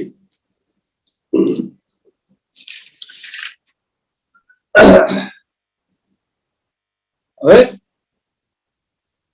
રેશનલ માઇન્ડ શ્રોતાઓમાં કોઈ કશે પણ કરું હવે સમર્પણ વિશે જે શ્રી અરવિંદે પૂર્ણયોગમાં જે વાત કરી છે, થોડાક સામાન્ય રીતે ખોટા ખ્યાલ પણ હોય છે. તમારે બધું આપી દેવાનું, જીવવું કેવી રીતે? મારી સ્વતંત્રતાનું શું? મારી વ્યક્તિતાનું શું? મારે શા માટે આપવું? આ એક ભાવ આપવાનું છે. આપણે સતત એ રાખવાનું છે કે ઈશ્વર આપણી સાથે છે, આપણને જોઈ રહ્યો છે, આ બધું પ્રભુનું છે. આપણે તો ટ્રસ્ટી છીએ, we are simply A trustee. તમને કોઈ ભણવાની ના નથી પાડતું, બિઝનેસ કરવાની ના નથી પાડતું, નોકરી કરવાની ના નથી પાડતું, રસોઈ કરવાની ના નથી પાડતું. એ કરો તો બધું સમર્પિત. સામાન્ય જીવન જીવતા જીવતા, સંસારમાં જીવતા જીવતા પણ પૂર્ણયોગની સાધના થઈ શકે છે. એમાં ગુફામાં જવાની જરૂર નથી, પરંતુ એક પૂરેપૂરું ભાવના, અંદરનો સતત વિચાર all belongs to the lord. હું જે કંઈ કરું છું તે પણ ભગવાનનું છે. હું ગાઉં છું તે પણ ભગવાન માટે ગાઉં છું. હું ચિત્રકામ કરું છું તો એ પણ ભગવાન માટે કરું છું. હું ભણું છું તો પણ ભગવાન માટે. હું સત્તામાં મિનિસ્ટર છું તો ભગવાન માટે. All belongs to the lord. એવા ભાવ સાથે કાર્ય કરવાનું છે. કર્મમાંથી ભાગી નથી જવાનું. એટલે એવો ખ્યાલ હોય કે સમર્પિત થવું એટલે બસ આવજો, બીજું કશું ના. એવું આ જીવતા જીવતા આપણે આપણું જીવન જીવતા જીવતા દિવ્ય જીવન પ્રતિ પ્રગતિ કરવાની છે. એને માટે પૂરેપૂરું સમર્પણ જરૂરી છે. સમર્પણ ભાવ છે. આ મુખ્ય વાત છે. બીજું, સંપૂર્ણ સમર્પણ ની વાત કરી એટલે ફરી પાછું હું એક વાત કહું, એ દ્રષ્ટાંત એ પહેલા એક કહી દઉં કે બાહ્ય જગતમાં આજના વૈજ્ઞાનિકો અથવા 100 વર્ષ પહેલાના વૈજ્ઞાનિકો, 200, 400, 500 વર્ષના વૈજ્ઞાનિકો, ડોક્ટરો, આયુર્વેદના વૈદો, મહાન સંગીતકારો, ચિત્રકારો, લિયોનાર્ડો ડા વિન્સી વાળા, વાન ગોગ વાળા, બીથોવાન અને આપણા આઇન્સ્ટાઈન, જે બધી મોટી મોટી હસ્તીઓ થઈ ગઈ પોતપોતાના ક્ષેત્રમાં, એ લોકોએ પણ પોતાના વિષયને પૂરેપૂરું સમર્પણ આપેલું છે. એ લોકો ટાયરલેસ કામ કરેલા છે અને આપણને નવા નવા સિદ્ધાંતો સોંપીને આપણને પુષ્કળ સગવડ, બાહ્ય જીવનમાં આપણને સગવડરૂપ થાય એવા બધા જ ઉપકરણો આપ્યા છે. આ એક ઉપકરણનો તો આપણો ઉપયોગ અત્યારે કરી રહ્યા છીએ, તો તમે જાણો છો. એટલે વૈજ્ઞાનિકોને, એ ડોક્ટરોને લાખ લાખ સલામ. એ ખોટા છે એવી વાત નથી. તે પૂર્ણ સત્ય તરફ નહીં જઈ શકે જ્યાં સુધી અંતરમાં ડૂબકી નહીં મારે. સત્યની ઝાંખી કરાવી શકે, પૂર્ણ સત્ય તરફ ન જઈ શકે. એમાં તો તમારે અંતરમાં આપણો અંતરાત્મા જે છે, આપણી આંતરિક ચેતના છે, એને પુષ્કળ વિશાળ કરીને બૃહદ ચેતના જોડે, દિવ્ય ચેતના જોડે જયારે તમે મર્જ કરી નાખો, એકાકાર કરી નાખો, એમાલ્ગમેટ કરી નાખો, ત્યારે જ પૂરેપૂરું સત્ય આપણે પામી શકીએ. આ બધા જે કેટલાકને પ્રેરણાત્મક પણ જે મનના જે સ્તરો છે, higher mind, enlighten mind, illumine mind, inspirational mind, overmind, આ બધા મનના સ્તરો એક પછી આપણે વટાવતા જવાના છે. આવી જ આપણે જાતને, પ્રકૃતિને મદદ કરી શકીએ છીએ, ભગવાનને પણ મદદ કરી શકીએ. તારી ઉત્ક્રાંતિમાં અમે તૈયાર છીએ, we are ready, will cooperate. તું જે કહીશ તે પ્રમાણે, કે હવે સમર્પિત થઈ ગયા છે. એટલે એ બધા સ્તરો આપણે કેટલાકને પ્રેરણાત્મક મનના સ્તરમાંથી પ્રેરણા મળે છે. સંગીતકારને એક નવી સ્વર રચના મળે તો ક્યાંથી આવે છે? ગણતરી કરવા બેઠા છે, સડનલી ઇટ પોપ્સ અપ અંદરથી. આપણા એક જાણીતા વૈજ્ઞાનિક, નામ ભૂલી ગયો છું, આખો દિવસ કામ કરીને કંઈક ને કંઈક શોધ માટે મંડી રહ્યા, 10-12 કલાક સુધી કામ કરીને, પણ કશો પત્તો ના પડે. ઘેર જઈને સુઈ જાય થાક્યા પાક્યા. One fine morning at 4 o'clock in the night, in the early morning, એનો તાળો મળી જાય, એનો જવાબ મળે, ઉઠે, દોડે ને લેબોરેટરીમાં જાય. આપણા ગુજરાતના જે કવિ, એમણે પોતે જ જણાવ્યું છે કે રાતના એકદમ 2 વાગે એકદમ ધબકીને જાગી ગયો અને પંક્તિઓ લખી નાખી, અમુક જે અમને મનમાં આવી છે. ક્યાંથી આવ્યું? ઊંઘમાં હતા તમે. આ પ્રેરણાત્મક મનના સ્ત્રોતમાંથી જ્યારે તમે એટલા ઓપન હો, જ્યારે તમે એટલા લાયક હો, એના અધિકારી બન્યા હો, જરૂર મળે છે. આ જીવતા જાગતા દાખલા છે, વાર્તાઓ, ફેન્ટસી નથી. એટલે આ દિવ્ય જીવન તરફ પ્રગતિ કરવા માટે, પૂર્ણયોગના રૂપાંતર માટેના પગથિયા ચડવા માટે સમર્પણ આવશ્યક છે અને જરૂર છે. હવે એનો સંપૂર્ણ સમર્પણ એટલે શું? કટકે આપણે ધીમે ધીમે સમર્પિત થતા થતા આવ્યા. મનનું થોડું સમર્પણ થયું, પ્રાણનું થયું, પાછું કંઈક અશુદ્ધિઓ હતી આપણે બહાર કાઢી, ફરી પાછા થોડા શુદ્ધ થઈને આગળ વધે. એમ કરતા કરતા સંપૂર્ણ સમર્પણ થયા. તો સંપૂર્ણ સમર્પણ એટલે શું? એનો દાખલો શું? મારે સમજવું શું? વિશાળ થયા અને આપણી શક્તિઓ ખીલી, ઓજસ્વી થયા અને ક્ષમતા વધી, બધું બરાબર છે, બહુ સરસ. કંઈક આપણે દ્રષ્ટાંત, તો એ આખો જે નકશો જે છે સમર્પણનો, એ જરા વધારે ક્લિયર થાય, વધારે ખ્યાલ આવે. એના માટે એવરગ્રીન લવર્સ શ્રી કૃષ્ણ અને શ્રી રાધા, એમની વાતો યુગોથી ચાલી આવે છે, એમાં ઉમેરાય છે માણસોની, કવિઓની, લેખકોની કલ્પના ઉમેરાય છે અને નવી વાર્તા પણ છતાંય ગમે છે. એકની એક વાત હોય તો ગમે છે, કારણ એ બંને વચ્ચેનો દિવ્ય પ્રેમ છે. વાસના, કામના નહીં, ગણતરી નહીં. એક જ પ્રેમની 2 અભિવ્યક્તિ, એ રાધા અને કૃષ્ણ.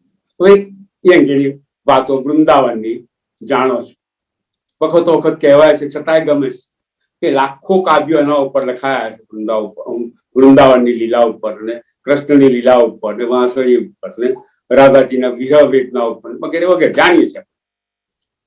એવી રીતે જે રાધાજીનો જે સમર્પિત ભાવ છે એ વ્યક્ત કરતું શ્રી માતાજીએ પ્રેયર્સ એન્ડ મેડિટેશનમાં એક પ્રેયર લખી છે, એને નામ જ આપ્યું છે રાધાસ પ્રેયર. શ્રી અરવિંદે પણ સરેન્ડર ઉપર કાવ્ય લખ્યું છે. એમણે પણ કહ્યું કે આ સાધન જે છે, આ શુદ્ધ સાધન શરીર રૂપી, એની અંદર અપૂર્ણ મન, અશુદ્ધ પ્રાણ, એ બધું છે. તો એમાં પણ તું રહેલો છે, મને ખબર છે, અને અમારો ઉદ્ધાર કરવા માટે તું રહેલો છે, અને એટલા માટે અમે તને સરેન્ડર થઈ છે. એટલે આપણા આંતરિક ચેતનાની અંદરની જે દિવ્ય ચેતના જે છે એના જે પડો ખોલી ખોલીનું જે વિશુદ્ધતા આવે છે, જે ફોરફ્રન્ટ ઉપર આવે છે, ત્યારે આપણે ઝાંખી કરી શકીએ છીએ કે આપણામાં પણ એક સ્પાર્ક રહેલો છે, ને એનો આનંદ થાય છે. પછી આપણે બધું સરેન્ડર થઈએ છીએ. એ કાવ્યમાં શ્રી અરવિંદ સરેન્ડર કાવ્ય પર લખેલું છે. અને માતાજીએ રાધાસ પ્રેયર એનો સમર્પિત ભાવ જે છે એની પ્રેયર્સ એન્ડ મેડિટેશનમાં લખેલું છે.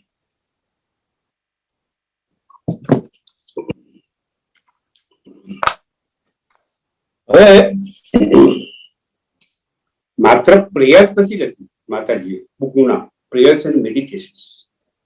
એટલે એમના મેડિટેશન્સ દરમિયાન જે પ્રેયર સૂજી જે એમને મળી, જે અંદરથી ઉપસ્થિત, જે પ્રેરણાત્મક મનમાંથી કે ઉપરના મનના સ્તરોમાંથી જે એમને મેળવી, એ બધી પ્રેયર્સ. એટલે ધીસ ઓલ માંત્રિક પ્રેયર્સ. હવે અત્યાર સુધી તો મેં માહિતી આપી, સમર્પણ આમ કે છે, માતાજી આમ કે છે, દાખલા આપ્યા. હવે આપણે રાધાસ પ્રેયર ની વાત કરીશું. હું અંગ્રેજીમાં અને ગુજરાતીમાં બોલીશ, પણ મારું એક સજેશન છે, એક આશા છે કે આપ સર્વે શ્રોતા પણ એ જ ભાવથી અંદર તમે તમારી જ્યાં હોય ત્યાં આગળ એ ભાવથી એની અંદર જોડાજો. માત્ર સાંભળશો એવું નહીં, અંદર જોડાજો. એવું એક આશા રાખું છું. એક બહુ સરસ માહોલ ઉપસ્થિત થશે એવું માનું છું. કાકા સમર્પણની વાત છે, રાધા કૃષ્ણની વાત છે, એમના દિવ્ય પ્રેમની વાત છે, એટલે બધાને ગમશે જ. Oh, thou at first sight I knew for the Lord of my being. હે મારા અસ્તિત્વના સ્વામી, એક પ્રથમ નજરે તમે મારા લોર્ડ છો.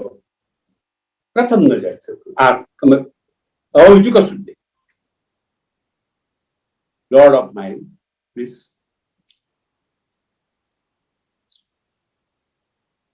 Oh, thou at first sight I knew for the Lord of my being, not mine. મારા આખા being ના. Please receive my offering. આજે હું તને નૈવેદ્ય ધરું છું, તે સ્વીકારજે. Please receive my offering. નૈવેદ્ય થાળીમાં શું છે? આપણે 56 ભોગ ધરીએ છીએ. નૈવેદ્ય એમની રાધાજીની નૈવેદ્ય થાળીમાં શું છે? Thine are all my thoughts. બધા જ તારા, all my thoughts. Thine are all my thoughts. મારા બધા વિચાર. All my emotions. મારી બધી જ ઉર્મિઓ. All my sentiments. બધી જ લાગણી. All my sensations. બધા જ શરીરના મારા બધા જ ભાવ. મનના બધા વિચારો. All my thoughts. પ્રાણના all my emotions, sentiments. પ્રાણની અંદર ઉર્મિઓ અને જે ભાવો જાગે છે. શરીરના all my sensations. All the movements of my life.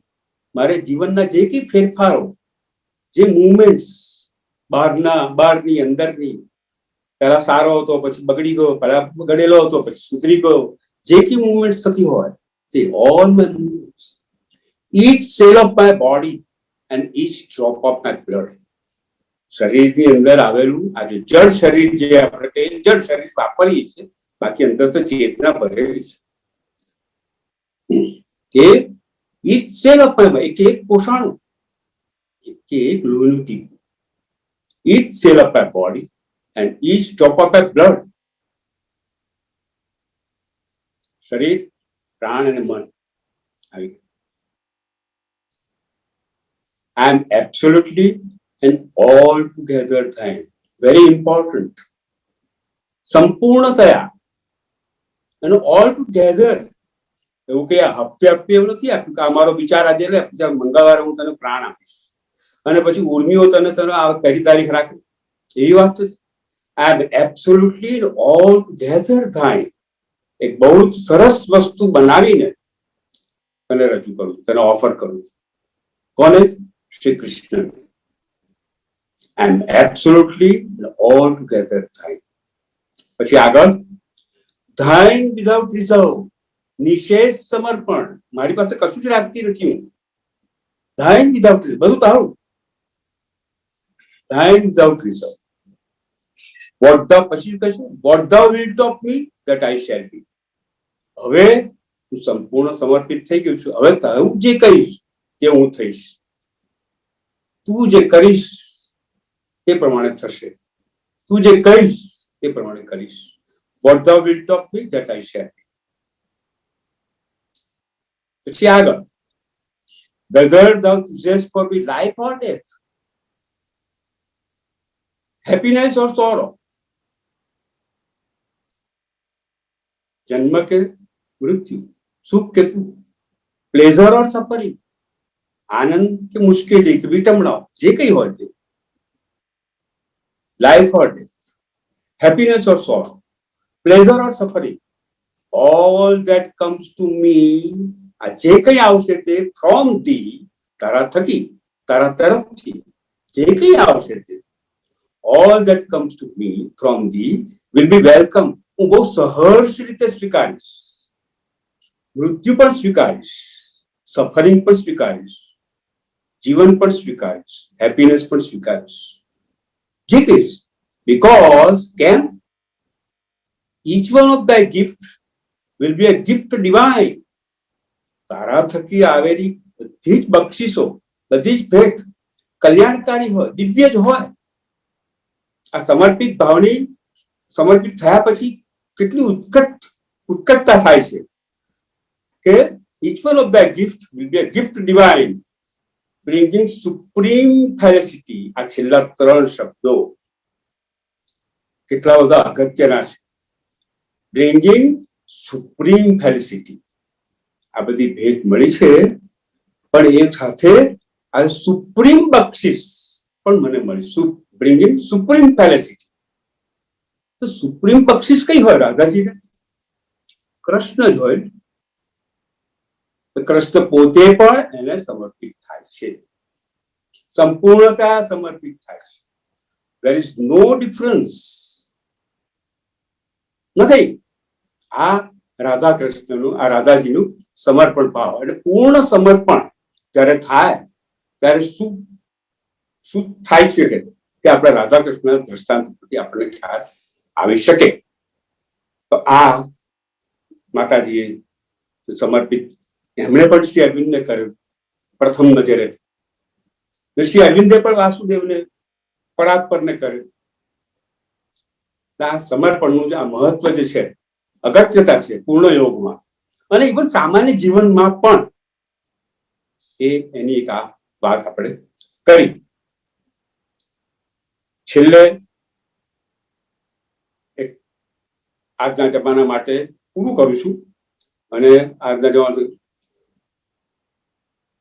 સર્વે સુખીનો સંતુ, સર્વે સંતુ નિરામયા, સર્વે ભદ્રાણી પશ્યંતુ, મા કશ્ચિત દુઃખમાપ્નુયાત. ઓમ શાંતિ શાંતિ શાંતિ. આપણે શ્રી પરાશરભાઈ પાસેથી ખૂબ વિદ્વતાભર્યું અને ખૂબ ડિટેલમાં સમર્પણની ભાવના વિશે જોયું. મેં થોડા મુદ્દા લખેલા છે.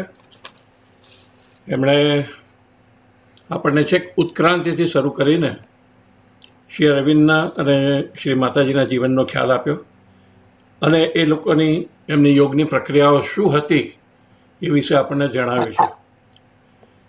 સમર્પણ કેવું હોવું જોઈએ, તે કેવી રીતે કરવું, એની ઘણી બધી ડિટેલ આપેલી છે. વળી સાધનાના બીજા સાયકોલોજીકલ સાધનો, જેને આપણે શ્રદ્ધા, ભક્તિ વગેરે કહીએ છીએ, એની સાથે સમર્પણનો શું અર્થ છે, એ કેવી રીતે એની સાથે બંધ બેસે છે અને એ બધા જ સાધનો સમર્પણની સાથે કેવી રીતે જાય છે એનો પણ આપણને ઘણું બધું ઉલ્લેખ કરેલો છે. સમર્પણને ખૂબ ડિટેલમાં લઈ જઈને એમણે મનનું સમર્પણ, પ્રાણનું સમર્પણ વગેરે કેવી રીતે કરવા અને તે શું ફેરફારો લાવે છે એની પણ આપણી સાથે ઘણી બધી ડિટેલમાં ચર્ચા કરેલી છે. આ ઉપરાંત એમણે ખૂબ સુંદર ઉદાહરણો આપેલા છે. દાખલા તરીકે બરફનું પાણીમાં ધીમે ધીમે ઓગળવું સમર્પણની આખી પ્રક્રિયાને કેટલું સુંદર રીતે બતાવે છે. એવી જ રીતે જુદી જુદી જગ્યાએથી છેક કૂવાથી ચાલુ કરીને જુદી જુદી જગ્યાએથી આકાશને જોવું અને એ સાધકની કેવી વિશાળતા બાજુ સમર્પણ એને લઈ જાય છે. આવા ઉદાહરણો આપીને એમણે સમર્પણની ભાવનાને, સમર્પણના યોગના સાધનને ખૂબ સ્પષ્ટ કરેલું છે. સમર્પણ એ સ્વપ્રયત્નનો, પોતાની યોગ સાધનાનો અંત લાવે છે અને પ્રભુ પોતે સાધકની સાધના પોતાના હાથમાં લે છે. તેના વિશે પણ એમણે બહુ સ્પષ્ટ કહ્યું અને એ ખરેખર ખૂબ જ અગત્યનો મુદ્દો હતો. જુદા જુદા શ્રી અરવિંદ આશ્રમના સાધકોના ઉદાહરણ આપીને એમણે સમર્પણની વિશાળતા અને સમર્પણ થવાથી શું બને છે એના ઉદાહરણ આપેલા છે.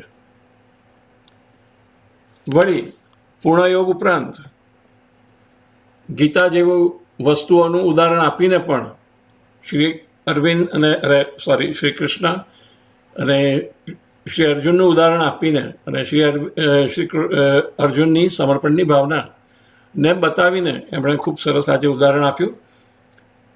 અને સંપૂર્ણ સમર્પણ એટલે શું અને તે કેવા ફેરફારો લઈ આવે એની પણ વાત એમણે બહુ જ સરસ રીતે કરેલી છે.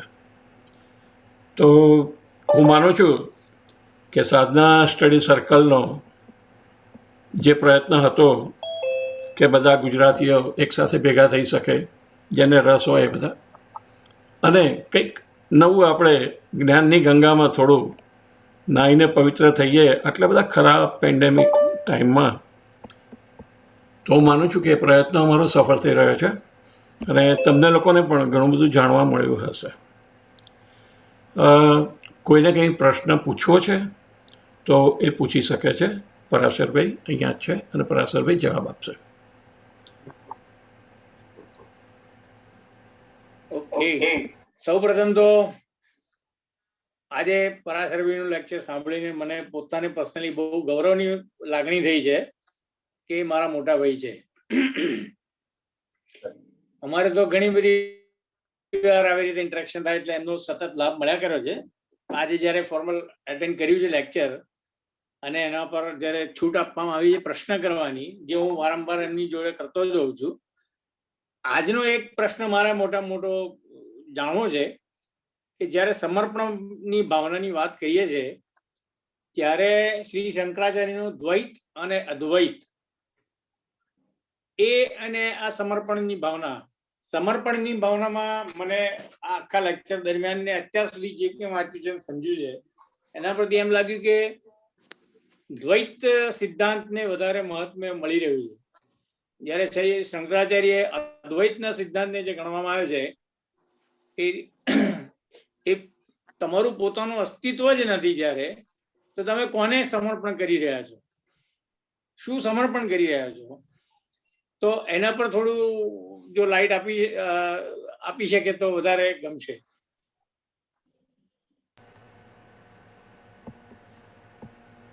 હા જી પરાશરભાઈ.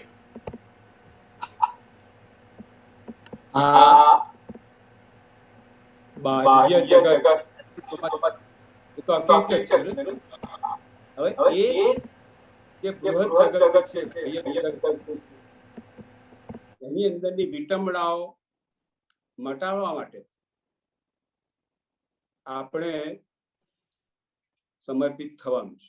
મેં આગળ જણાવ્યું તો સુપ્રીમ એનર્જી, ભગવાન, ગોડ જે ગણો તે, આપણી અંદર બેઠેલી જે ભાગવત ચેતના છે એને આપણે સમર્પિત થવાનું છે. કેવી રીતે સમર્પિત થવું? શા માટે સમર્પિત થવું, સમર્પણ થવાથી શું થાય છે, એ બધી આપણે વાત કરી. એટલે એમાં દ્વૈત અને અદ્વૈત એ પૂર્ણયોગની દ્રષ્ટિએ ની વાત નથી. શ્રી અરવિંદ અને માતાજીએ જે રૂપાંતરની વાત કરી છે એના માટે જે જરૂરી સમર્પણ છે એની વાત આપણે કરેલી છે. દ્વૈત ભાવ અને અદ્વૈત ભાવ એ પરાપૂર્વથી ચાલ્યો આવતો ટ્રેડિશનલ યોગ છે. એમાં પણ કલેક્ટિવલી સમાજ આખો પ્રોગ્રેસ નથી થતો.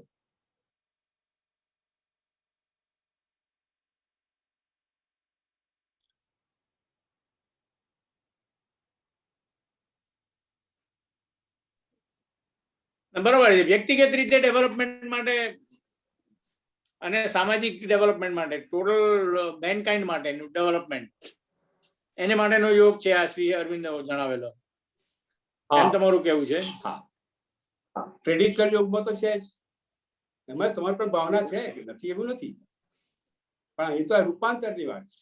સમાજ એનો જ રહે છે ટ્રેડિશનલ યોગમાં, જે યોગી અને ઋષિ એ વ્યક્તિગત છે અને સામાજિક છે, ટોટલ હ્યુમન કાઇન્ડ માટે. હા, okay, okay, got it. Thank you.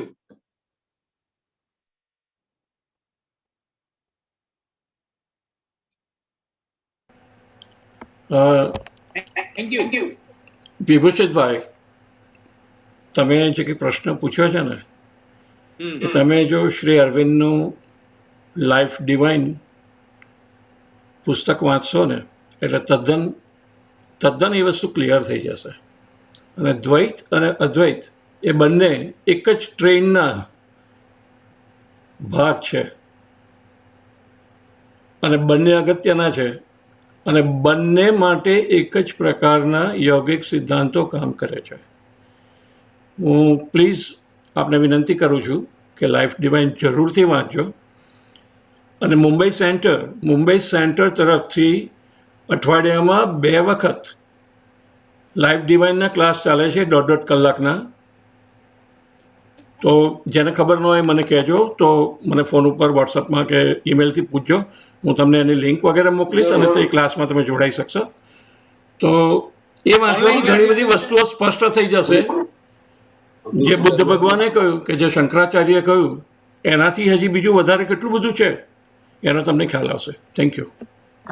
સમર્પણ વિશે આપણે સાંભળ્યું, બહુ જ ઉપયોગી વસ્તુઓ સાંભળી મેં. એમાંથી એક સવાલ ઉભો થાય છે કે આ સમર્પણના પ્રોસેસમાં કર્મનો સિદ્ધાંત કોઈ જગ્યાએ હેલ્પ કરે છે? કરતો હોય તો કેવી રીતે કરે? કર્મનો સિદ્ધાંત કેવી રીતે હેલ્પફુલ બને, એ સવાલ. ગીતામાં દર્શાવેલો જે કર્મનો સિદ્ધાંત છે એમાં પણ છેવટે તમારા સઘળા કર્મોને પ્રભુને અર્પણ કરી દેવાની વાત છે. કર્મ ફળને પણ સમર્પણ કરી દેવાની વાત છે. એટલે કર્મનો સિદ્ધાંત રૂપે બરાબર છે, પણ અલ્ટિમેટલી છેવટે કર્મ અને કર્મફળ એ બંને શ્રી કૃષ્ણને ચરણે ધરી દેવાના છે, પુરુષોત્તમને ચરણે ધરી દેવાના છે.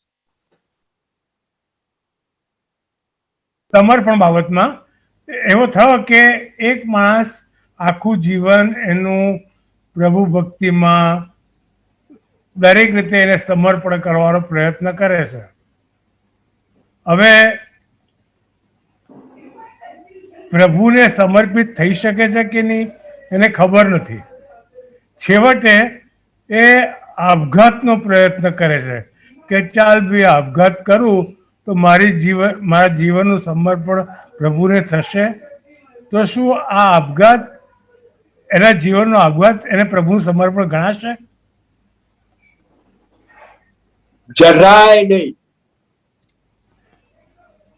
ભગવાનના સમર્પણને એક દક્ષિણ ધ્રુવ ને ઉત્તર જેવો અંતર છે. આપઘાત રસ્તો નથી, કોઈ પણ જાતનો રસ્તો નથી. સમર્પણ તો બાજુમાં રહ્યું. એટલે it is not the way at all. આપણે તો આગળ જવાની વાત છે.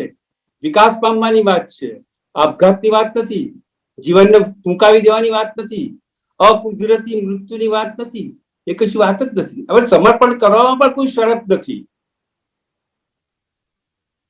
બહુ સહજ રીતે, આજે મેં કહ્યું તેમ બરફનો ગાંગડો પાણીમાં ઓગળી જાય તેમ આપઘાત તો પ્રશ્ન જ નથી ઉપસ્થિત.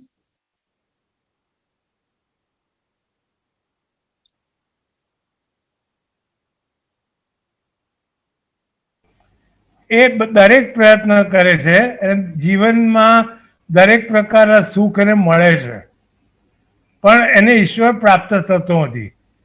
તો એ જે ઈશ્વર પ્રાપ્તિ માટે એ આપઘાત કરે છે તે યોગ્ય તો નથી જ. તો એને સમર્પણ કેમ ના કહેવાય? આ સમર્પણમાં કોઈ બલિદાનની ભાવના નથી,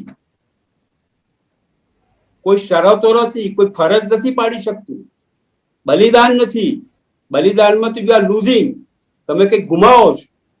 અને ખરેખર જયારે સમર્પણ થશો ત્યારે તમે મેળવો છો. You become enlarge, you become vast, you become higher and higher. અને આપઘાતમાં અથવા બલિદાનમાં યુ આર લૂઝિંગ. એમ કરતા કરતા શક્તિ ક્ષીણ થઈને તમે જડતા તરફ ચડી પડો છો. આપઘાત કરવો એ ત્રાગુ છે. આપઘાત કરવો એ ઈશ્વર પ્રત્યે ત્રાગુ કર્યું એવું છે, ટેન્ટ્રમ.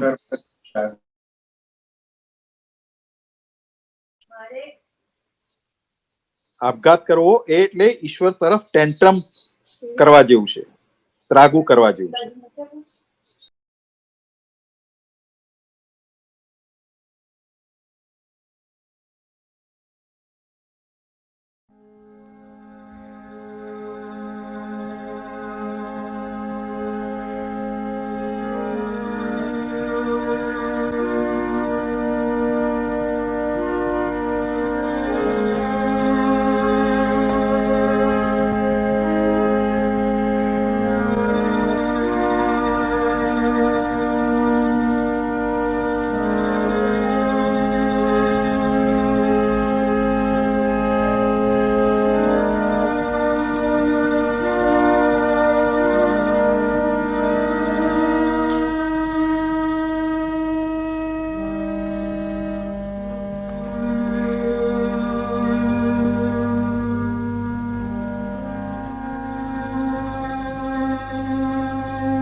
ता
जन्मक्षणोनि धात्री प्राणप्रदीपा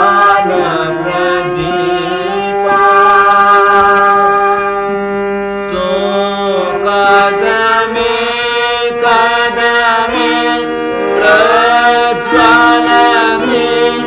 अग्नि ज्योत सजीवा अग्नि ज्योत सजीवा हृदये वसनानि घट घट भीतर नरतन हानि हृदये वसनानि तो नयनो पड़डाढानि अन्य नयन दीनानि तो जगमा जगपालयनन्ते मम संगे झुमनानि मम संगे झुमनानि तो आनंद अनर्गल प्रभुना तो प्रभुनि परशक्ति तो प्रभुनि परशक्ति तो आनंद अनर्गल प्रभुना तो प्रभुनि परशक्ति तो प्रभुनि परशक्ति तोलत सत सौधारण हानि तोलत सत सौधारण हानि तो अंतिम अवभूमि तो अम चरणोनि गति तो अम नेत्रतले ध्रुवतारा तो अम चरणोनि गति तो अम नेत्रतले ध्रुवतारा तब हृदये अम वास सदा हो हे हरिणी रसधारा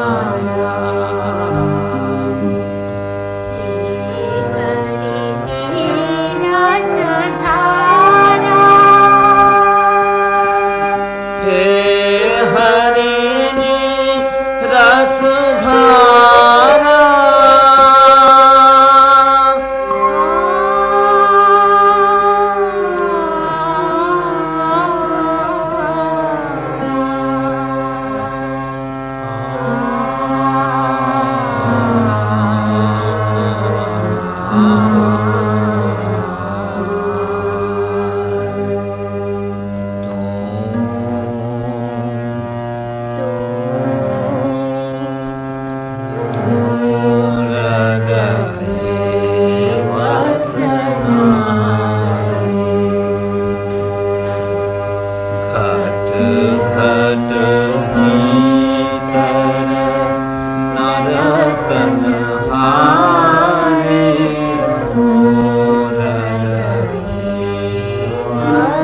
Yeah.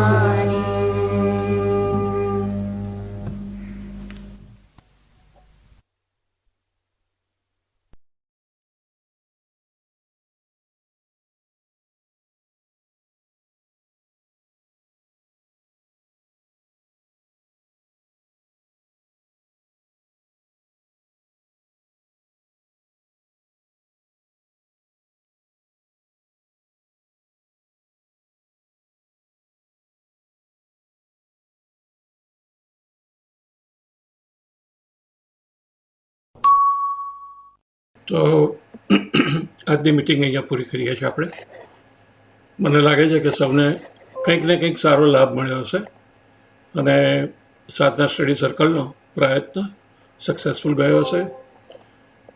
બીજા અમે દર વખતે આવી રીતે ઘણી વખતે આવા પ્રોગ્રામ કરીએ છીએ, દર મહિને એકવાર, અને હું બધાને નિમંત્રણ મોકલું છું. તો એ બધા પ્રોગ્રામોમાં પણ ભાગ લેશો આપ સૌ, તો ખરેખર કંઈક નવું જાણવા મળશે અને આપણી પોતાની ભાષામાં એ બધું જાણવા મળશે. નહીં તો અમે પણ અહીંયા આગળ ઇંગ્લિશમાં લેક્ચરો રાખી શકીએ એમ છે, પણ આપણે ગુજરાતીઓને વધારે ફાયદો થાય ગુજરાતી ભાષામાં લેક્ચરો આપવાનો પ્રયત્ન કરીએ છીએ. તો આજનું વ્યાખ્યાન જે છે એ માટે શ્રી પરાશરભાઈનો ખૂબ ખૂબ આભાર માનું છું. થેન્ક યુ વેરી મચ પરાશરભાઈ, તમારો ટાઈમ લીધો અમે, અને દરેક જણ આ રીતે જોડાયા અને બધી સૂચનાઓ માનીને સૌ પોતાનો માઇક્રોફોન વગેરે મ્યુટ રાખ્યો. ખૂબ ખૂબ આભાર. જ્યારે પણ આનો વિડીયો અમે અપલોડ કરીશું ત્યારે સૌને ફરીથી જાણ કરીશ. Thank you very much. Thank you. Thank you.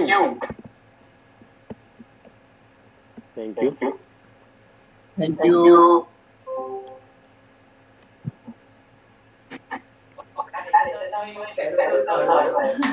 Thank you very much.